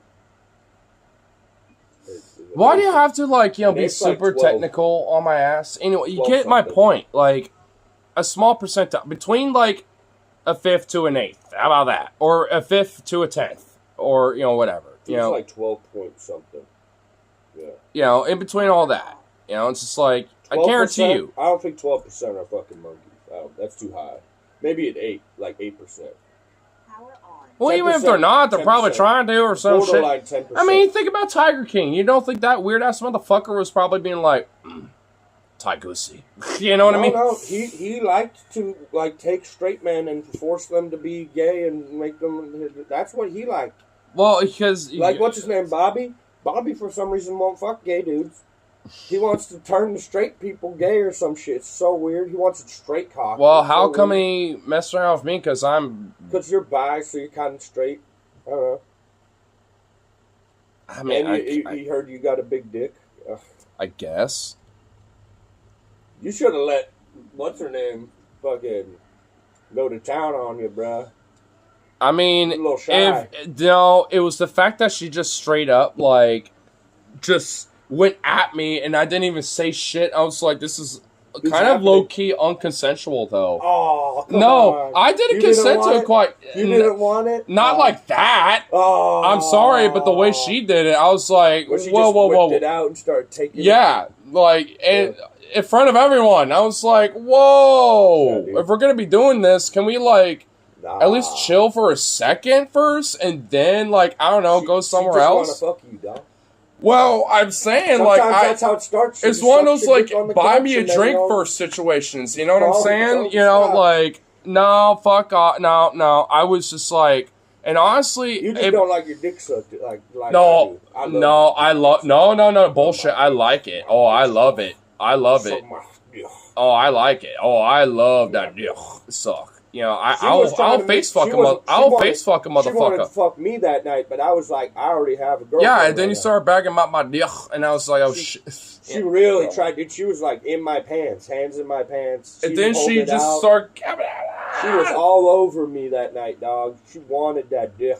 She wanted some extra dick that night for sure. I mean, but still, it's I was like, I can't give it to you. I got to be and the way she kind of went out with me, plus the whiskey dick, and I was just like, she fucking cursed me. She was like, in 1 month or 2 months, that relationship's gonna be over. She was fucking exactly right, dude. I was like, how'd that work out? I mean, most relationships just don't work out. So, because people rush it too much. That's usually what I've noticed. People like to rush it a lot and try to, get to the end goal instead of just letting it naturally grow. That's what I notice. People just don't want to, hey, we're in a relationship, but we're not trying to rush. Because Marcus and Cara, for example, I think they're doing it right. They're not rushing shit. They're just letting it be a thing, and they're honestly, especially as late, probably the most happiest couple I've seen in a long time. Because they just. are chilling. They're themselves. They just naturally let their relationship grow as it is, and not a lot of people do that as much. I mean, I won't say like any particular generation or whatever, but just in general, I don't think as many people do that as much because there's like this weird emphasis of like this whole American dream, like get the wife or kids, 2.5 kids and dog. I mean, I would definitely like to have a wife one day. Sure, yeah. I mean, at least one child. Sure, But it's a pretty fucked up world we live in. Yeah, and people want to. Yeah, and people want to try to rush. My philosophy has changed a bit. Yeah, and I think because of especially how at least our generation especially has been raised on this idea of stuff like that, we had to change our philosophy a lot and realize depending on our age especially, but like at certain times we realize like, oh fuck yeah, that isn't as achievable like we thought it was, and thus it's like we do have to kind of change it up a little bit because ultimately that should be a goal, but it's like our system doesn't actually like bolster that anymore like it did. Like I guess honestly for me, at least economically, over the years, I would say my brother's gen is probably the last ones to really like got something. Yeah, the last remnants of it, basically. And I don't even fault him for it. He's got that privilege of it, but I don't even fault him. They did get the recession because he's still like to this. Yeah, because to this day, shitty. He's still trying to like settle down and get married and stuff. And at least with his current girlfriend, it sounds like they're like two peas in a pod. Like oh, I got it. So I mean, I haven't met her yet, but I would love to eventually because I think honestly, like, they seem like they're really good for each other. I mean, from what it sounds like, at least from what Mom and other people have told me. Cool. And what he's told me too. Beater.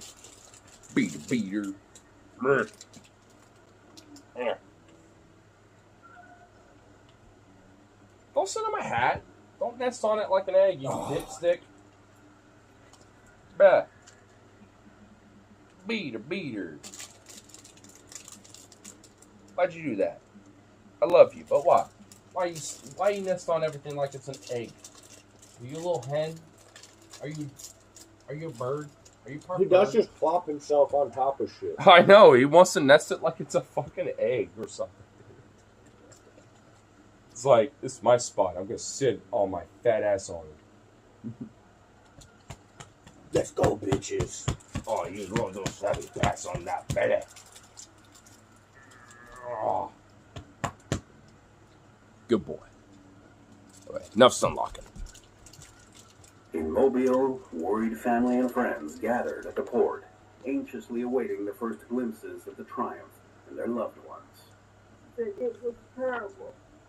I just realized that the narrator sounds like the same voice for JCS, like the psychology, like true crime channel.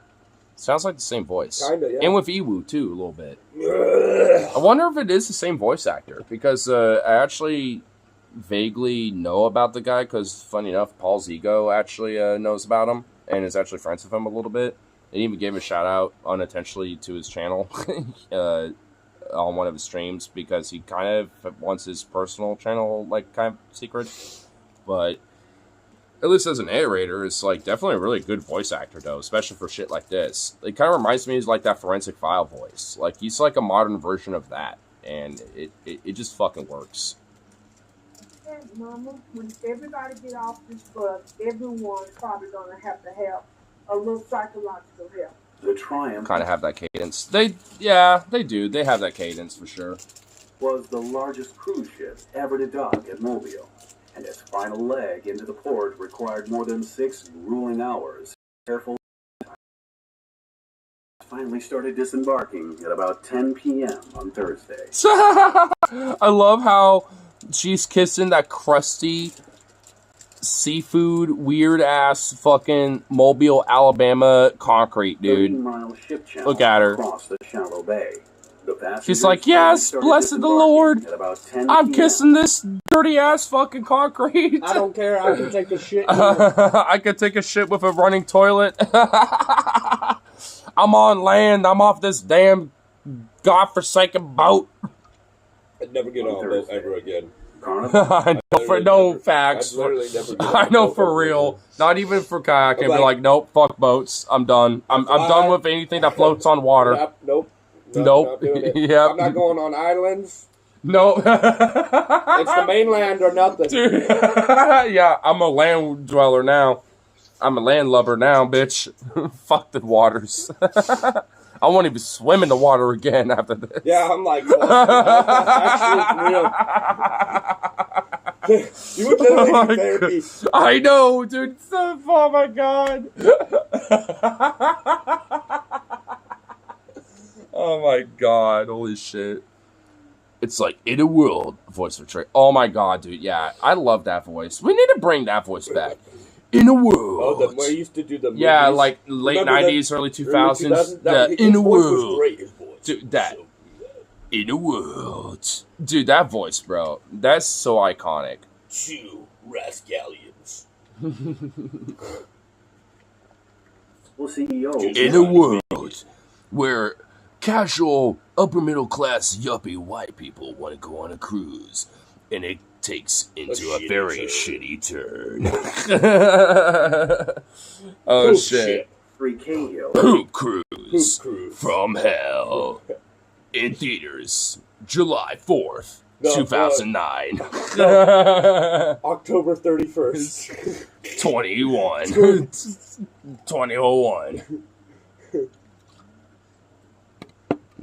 Just say I kiss the day I kiss any object in Alabama will be how I know I have no standards anymore. And no, for real, yeah. I mean, honestly, after all this shit, maybe you got a pretty little. I mean, yeah, you know what? After all this shit, she radical leftist, but she got that to her, you know. But you know what? After all that shit that she had to deal with, literally and figuratively, I mean, you know what? I don't even blame her, bro.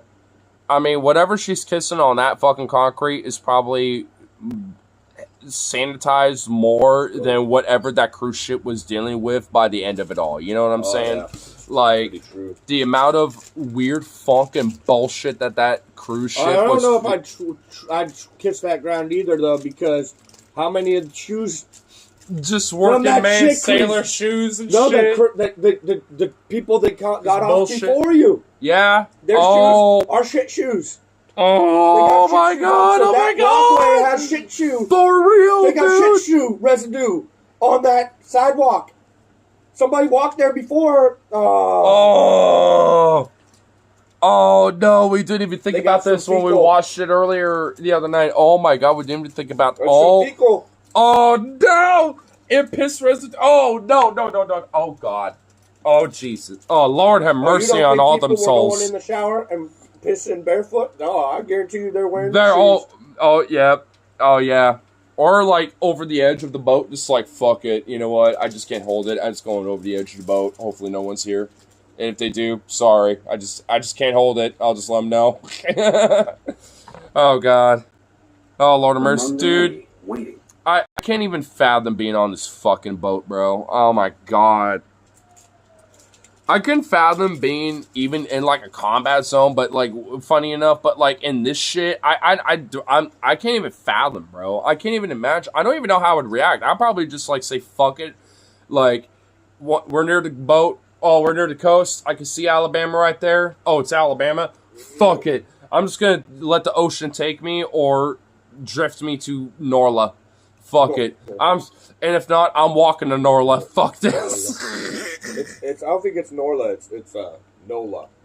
Nola, yeah. N-O. Oh yeah, sometimes a little bit of the occasion. Oh, I tell you what, boy. Every now and then I hear a little bit of Nola.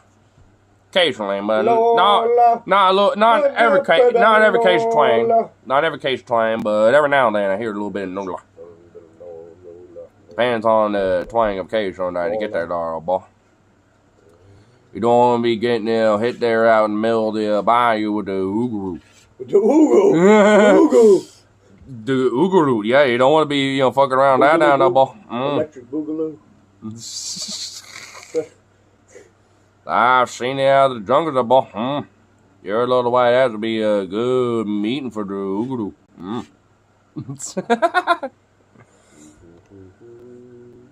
support. He thanked the crew on board the vessel for their tireless efforts to keep the passengers comfortable and apologized to everyone for the situation. And I'd like to reiterate the apology I made earlier. I know the conditions on board were very poor. I know it was very difficult. And I want to apologize again for subjecting our guests to that. We're sorry. Ourselves in providing our guests We're with a sorry. great vacation experience. And clearly, we failed. Sorry. But there was still... Dude, it's like the BP oil South Park episode, you know, and shit, with Coon and Friends, where it's like, we're sorry. That's literally what it is, and you're just rubbing them nips like, sorry. I mean, that's literally that in a nutshell. So, you as a CEO make fuck you money, and you don't want to at least give maybe like a third of your this yearly or your last yearly profits and distribute it equally to the people. I mean, it's just like, come on. I mean, like, not just an apology, actually give something worth your fucking while to these fucking people. I was going to say, remember what I told them? Yeah. Free cruise for life. Yeah. Give and everybody you get platinum free cruise for life.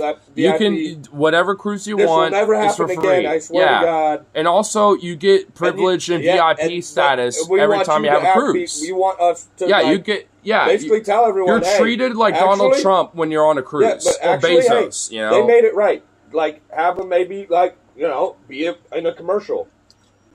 You know, be like... Or even, You know, they want them over.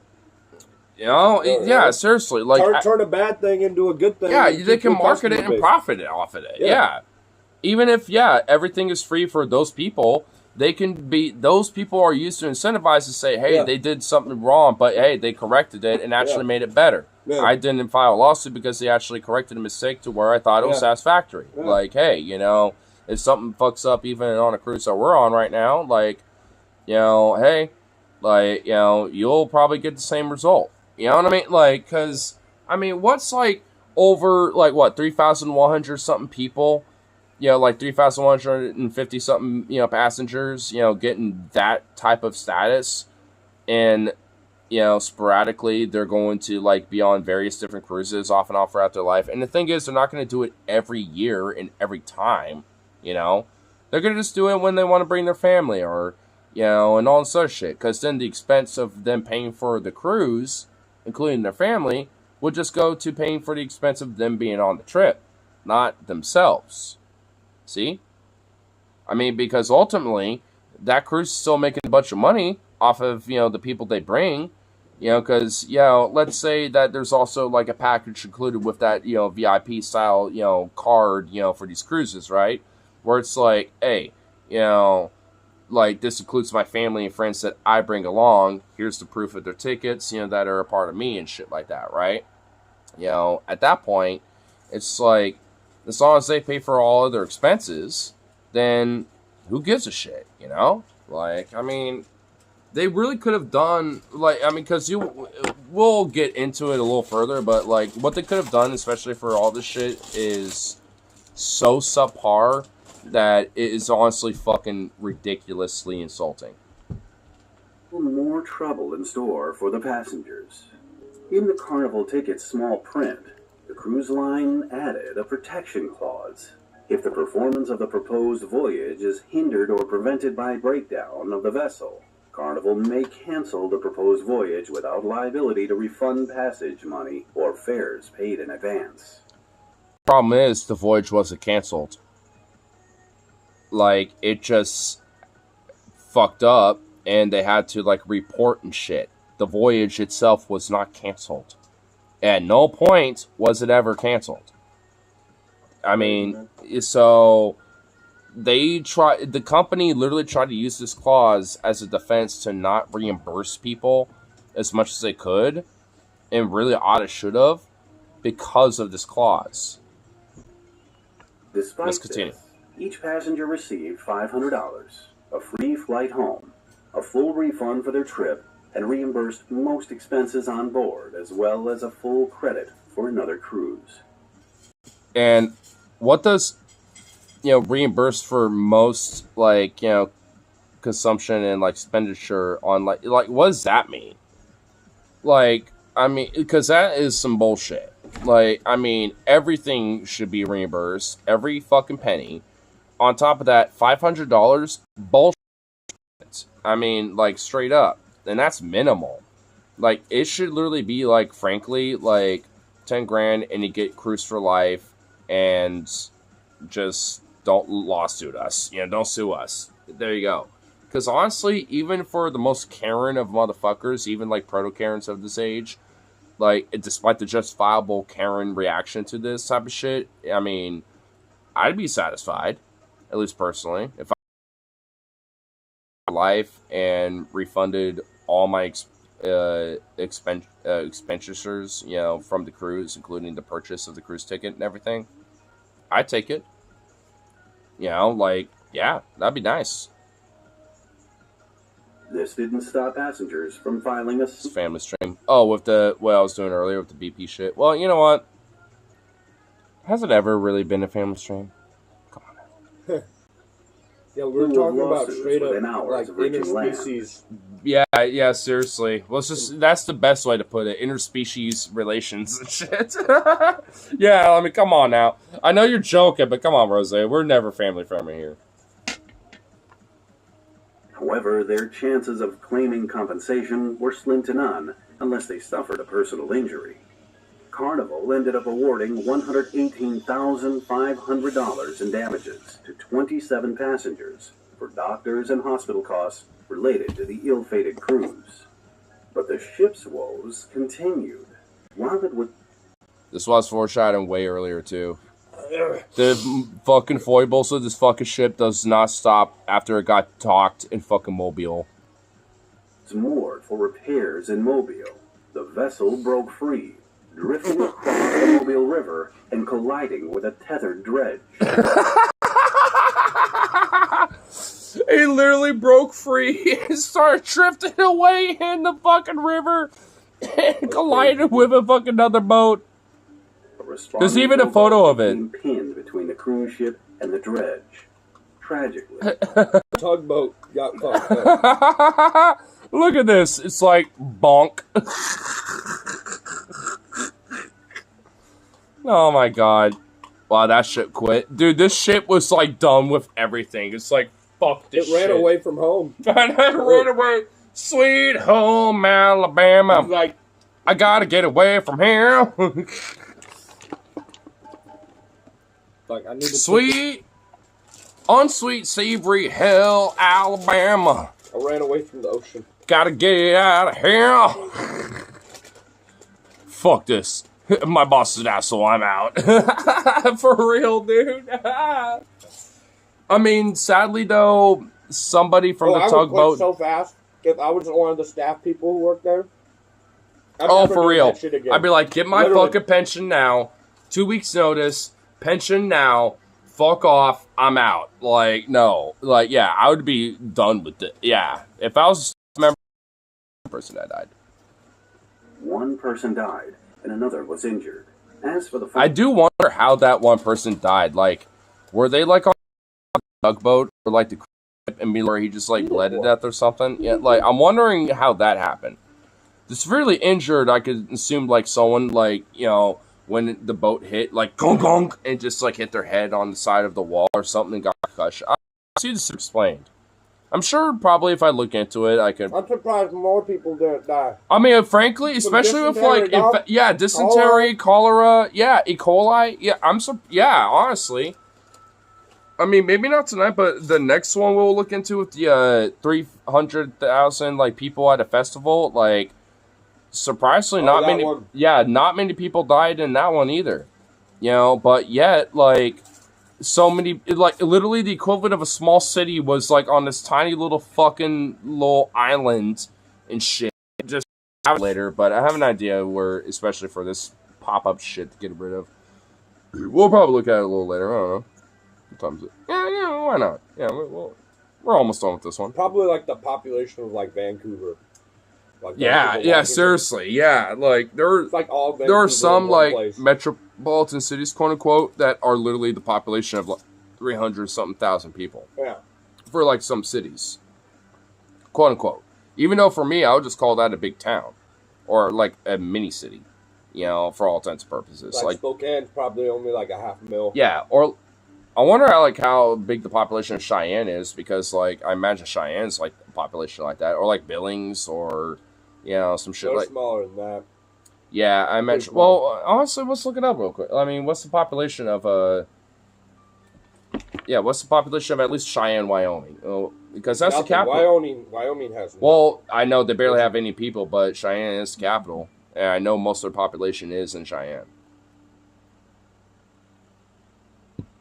I know Colorado also technically has a smaller population, but Denver's like the predominant of it. So yeah, dude, it's tiny. Yeah, Cheyenne is 65,000. And that's technically a city. That is. That's not a city. Yeah, that's barely fucking anything. That's nothing. Well, what about Billings? Just out of curiosity, because I actually don't know what the population of that is. I wouldn't be surprised if it is bigger than Cheyenne, to be honest. Especially nowadays. Bigger than that. Yeah, especially these days. Way bigger. Yeah, because Billings. It's 122,000 basically. So about half of literally the entire. So imagine double the population of Billings now in a tiny island in 1970. Oh my god. Holy shit. With 6 toilets? So Vancouver's 200,000. So smaller, slightly smaller than the Bull Run Fest. Oh my god. Wow.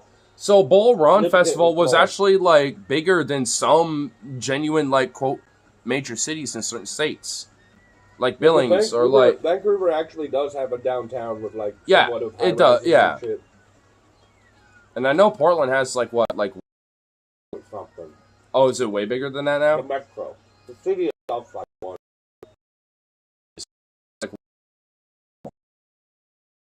Metro itself, it's like, yeah, when you include like all the other areas, like smaller towns, municipalities, yeah, it's about like 2 point something. Well, it's saying Portland,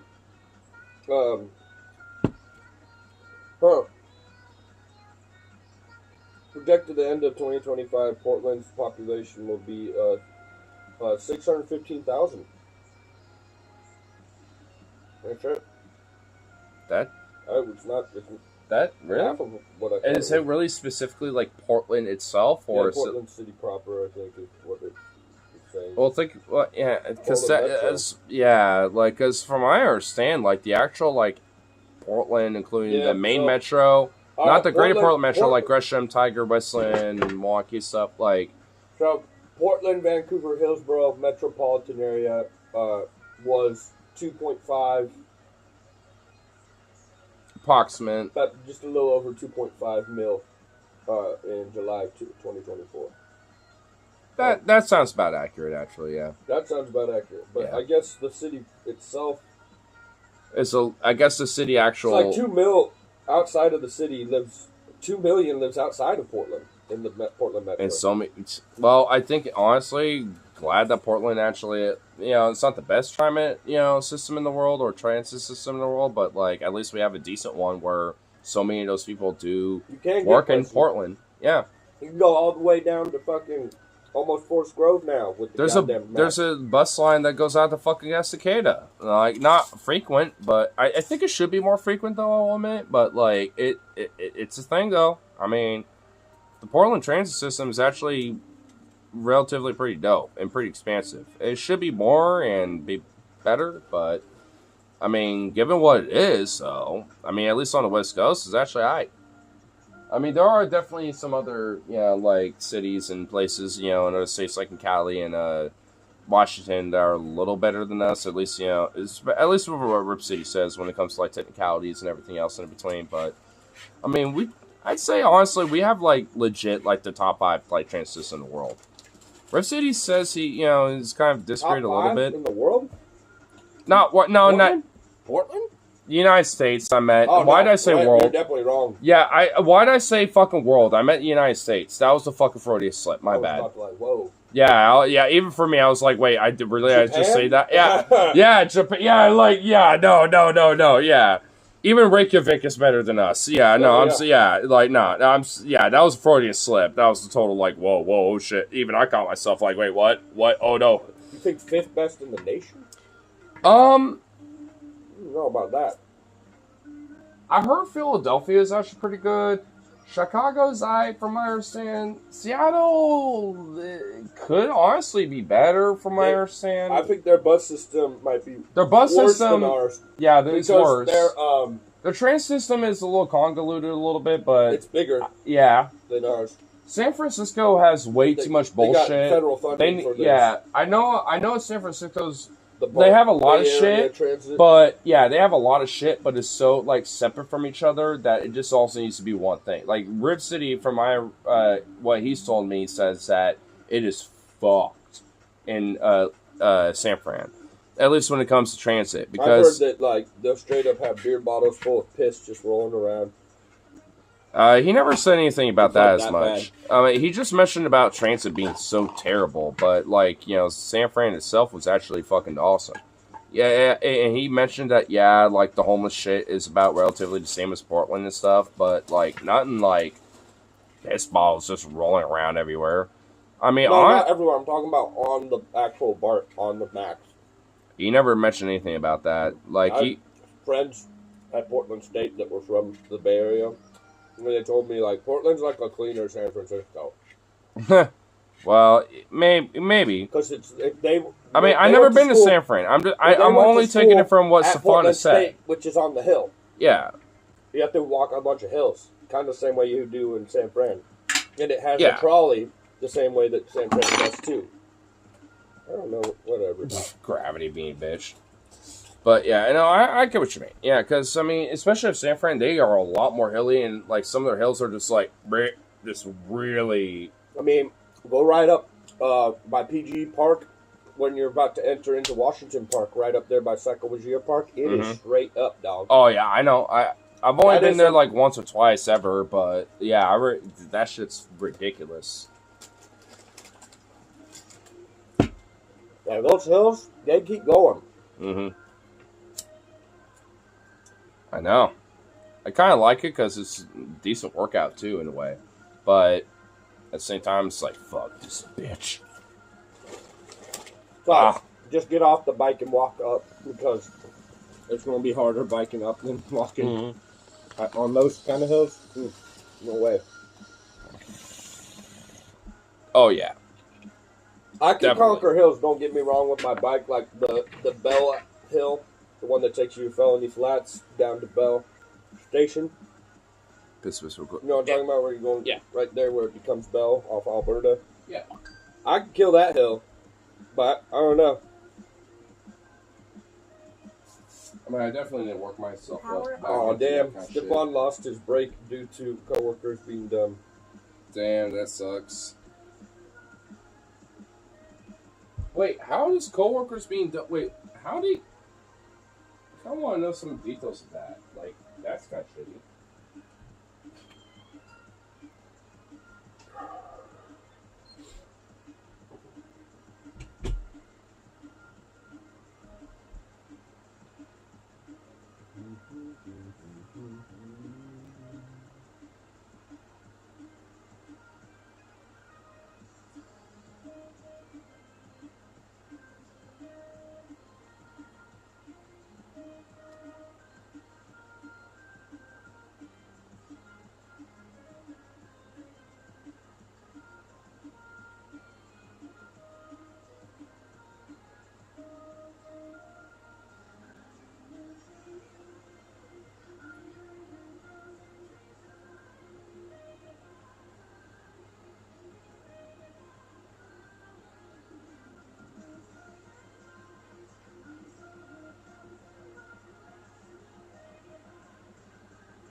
Whoa, whoa, whoa.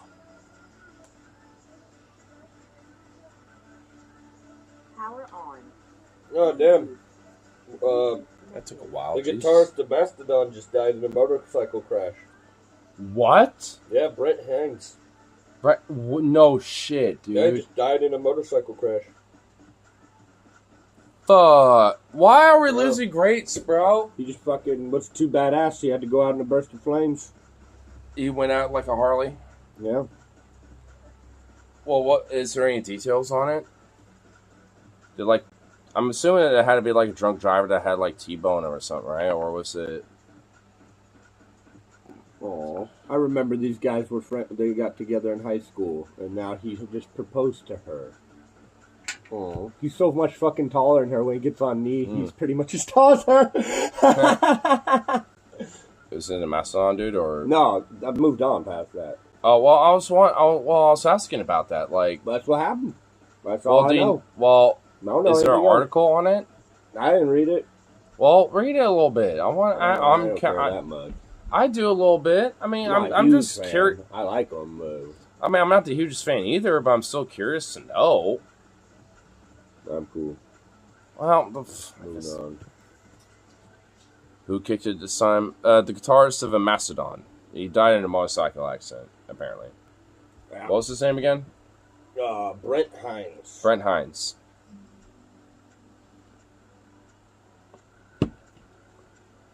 I mean, he's a good guitarist and great band and stuff too, but it's just like, damn. Not the biggest fan of Mastodon, but shit, that still sucks though. It's like, fuck. That's shitty. But anyway. Well, let's, wrap this up a little bit, and then we'll get into the shorts and go from there. See what, see, what the mood is. Its cause, Carnival asserted that a fuel leak in the engine room sparked the blaze, but many feel that negligence was the real cause of the blaze. In just 2 years, the group reported 9 incidents involving fuel leaks. Oh boy. You got little white patch hairs. Ah, God damn it. White hairs. You got white hairs. Yeah, she's got oh, stream, no. I know. He's got his choke face. Choke with the beetle, with the funky. Mr. Grippy Beetle with the choke. Oh, look at that Beetle. Look at him.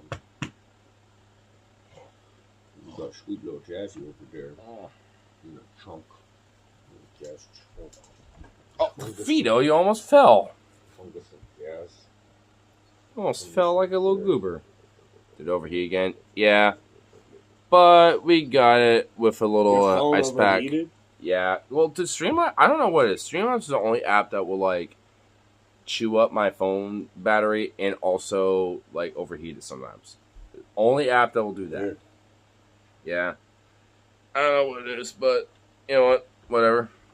We're almost done with the video, though, so let's at least try to get, near the end.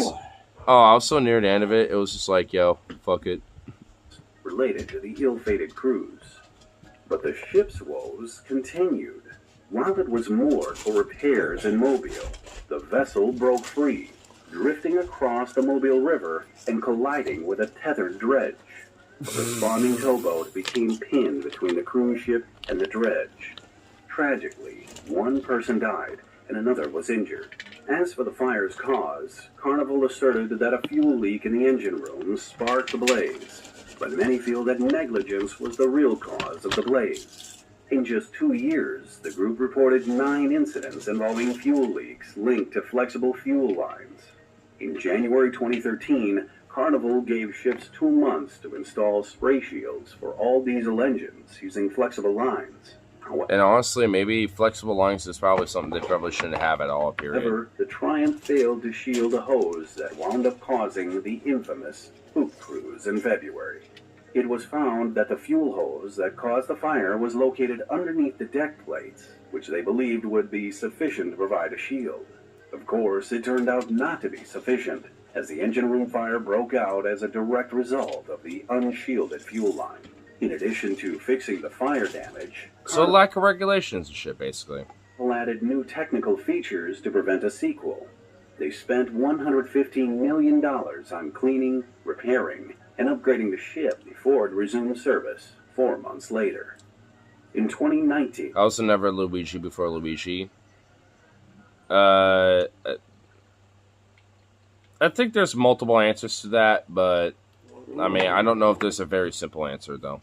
and after another $200 million overhaul, the ship was renamed Sunrise and continues to offer passengers everything you could ever need on a cruising holiday. Yep. And despite the lawsuits and everything, like, you know, they barely ever got anything for the people when it came to settlement. You know, they collectively of over $118,000, like, you know, collectively, you know, as a settlement to, you know, the few people that like did a civil action lawsuit. And it's like a scratch in the bucket for the damages that were done over the bullshit that this, you know, that fucking happened. And the thing is, you know, it's over faulty maintenance and bullshit. You know, it's like they could have done proper maintenance. They could have funded that and saved money doing, you know, proper fucking maintenance instead of like, you know, skirting regulations and skirting lines on top of that. And also, like, even when it came to maybe even doing that, like, also just at least, you know, giving some basic compensation to these fucking people. But they didn't. And to this day now, like, this ship is still operating. Retrofitted and hopefully better now, but I guess another, you know, like, you know, we've all been saying, another excuse of why, you know, it's probably good to not be on a cruise ship. You know, let's look at some of these shorts, because don't have too much time at least, you know, because we'll at least maybe come back for chill 2K stream for like 8 rounds, but we'll at least, you know, do this, because Streamlabs likes to eat my shit up, and we got a cute kitty. Look at this kitty. Meow. Kitty, kitty. Aww. That's so cute. Meow. Logan, you gotta watch this. This is adorable. I don't like the sound of that cat. No, it's just being happy. It's just like, meow. Look at his tail. It's just like, love me, please. I love you. Meow. You're my friend. Love me. Aw, that is a cute kitty. Oh my god, they're all thinking that easy. Shh, Vito. Oh my god. Be nice. Okay, maybe I should replay this so often. Be nice. Vito. Be nice. Don't instigate your sister either. Jazzy, come. Jazzy up. Jazzy up. Jazzy up. Good girl. Little chunk, chunk. Chunk, chunk. Chunk, chunk. Little puppy, puppy, chunk, chunk. No, Jazzy pump. Jazzy goes rope. Pumpkin cheesecake tutorial. Another episode of breaking down my favorite recipes, showing the most common mistakes. You know that? This I time got it's your pumpkin face. cheesecake. I got a Start by jasmine mixing face. cream cheese, brown sugar, and spices until smooth. Muzzle. Add the pumpkin puree, and while mixing on low speed, add the eggs one at a time. Finish with the heavy cream and mix until homogeneous. Yo, Logan, you gotta listen to this at least. Another Logan, episode of breaking listen to down my this. favorite recipes, while showing the most common mistakes and how to fix them. This time it's pumpkin cheesecake. Start by Pumpkin mixing cheesecake. cream cheese, brown sugar, and spices until smooth. Add the pumpkin puree, and while mixing on low speed, add the eggs one at a time. Finish with the heavy cream and mix until homogeneous. For the crust, grind up Biscoff cookies and add melted butter. Press the crust into the sides and bottom of a 9-inch cake pan. Place into a roasting pan. That's and your fill with the fucking- cheesecake mixture. Oh, hell Pour hot yeah. water into the roasting pan and bake. The cheesecake will continue to bake when it comes out of the oven, so you want to keep this in mind when checking for doneness. When the filling still ripples like water, the cheesecake is underbaked. There should be a slight wobble right in the center for a perfect creamy texture. And if the filling is completely set in the oven, the cheesecake is overbaked. Remove the cheesecake by sprinkling the top with a little sugar so it won't stick, inverting it onto a cake board and heating the sides either with a torch or over a burner. When ready, it'll slide right out. Give one last flip and brush off any excess sugar. Finish with the cream cheese icing and enjoy silky smooth cheesecake with all the flavors of fall. Another episode. Oh my god, I'm finna nut. I forgot about the dogs, my bad. No, you're good.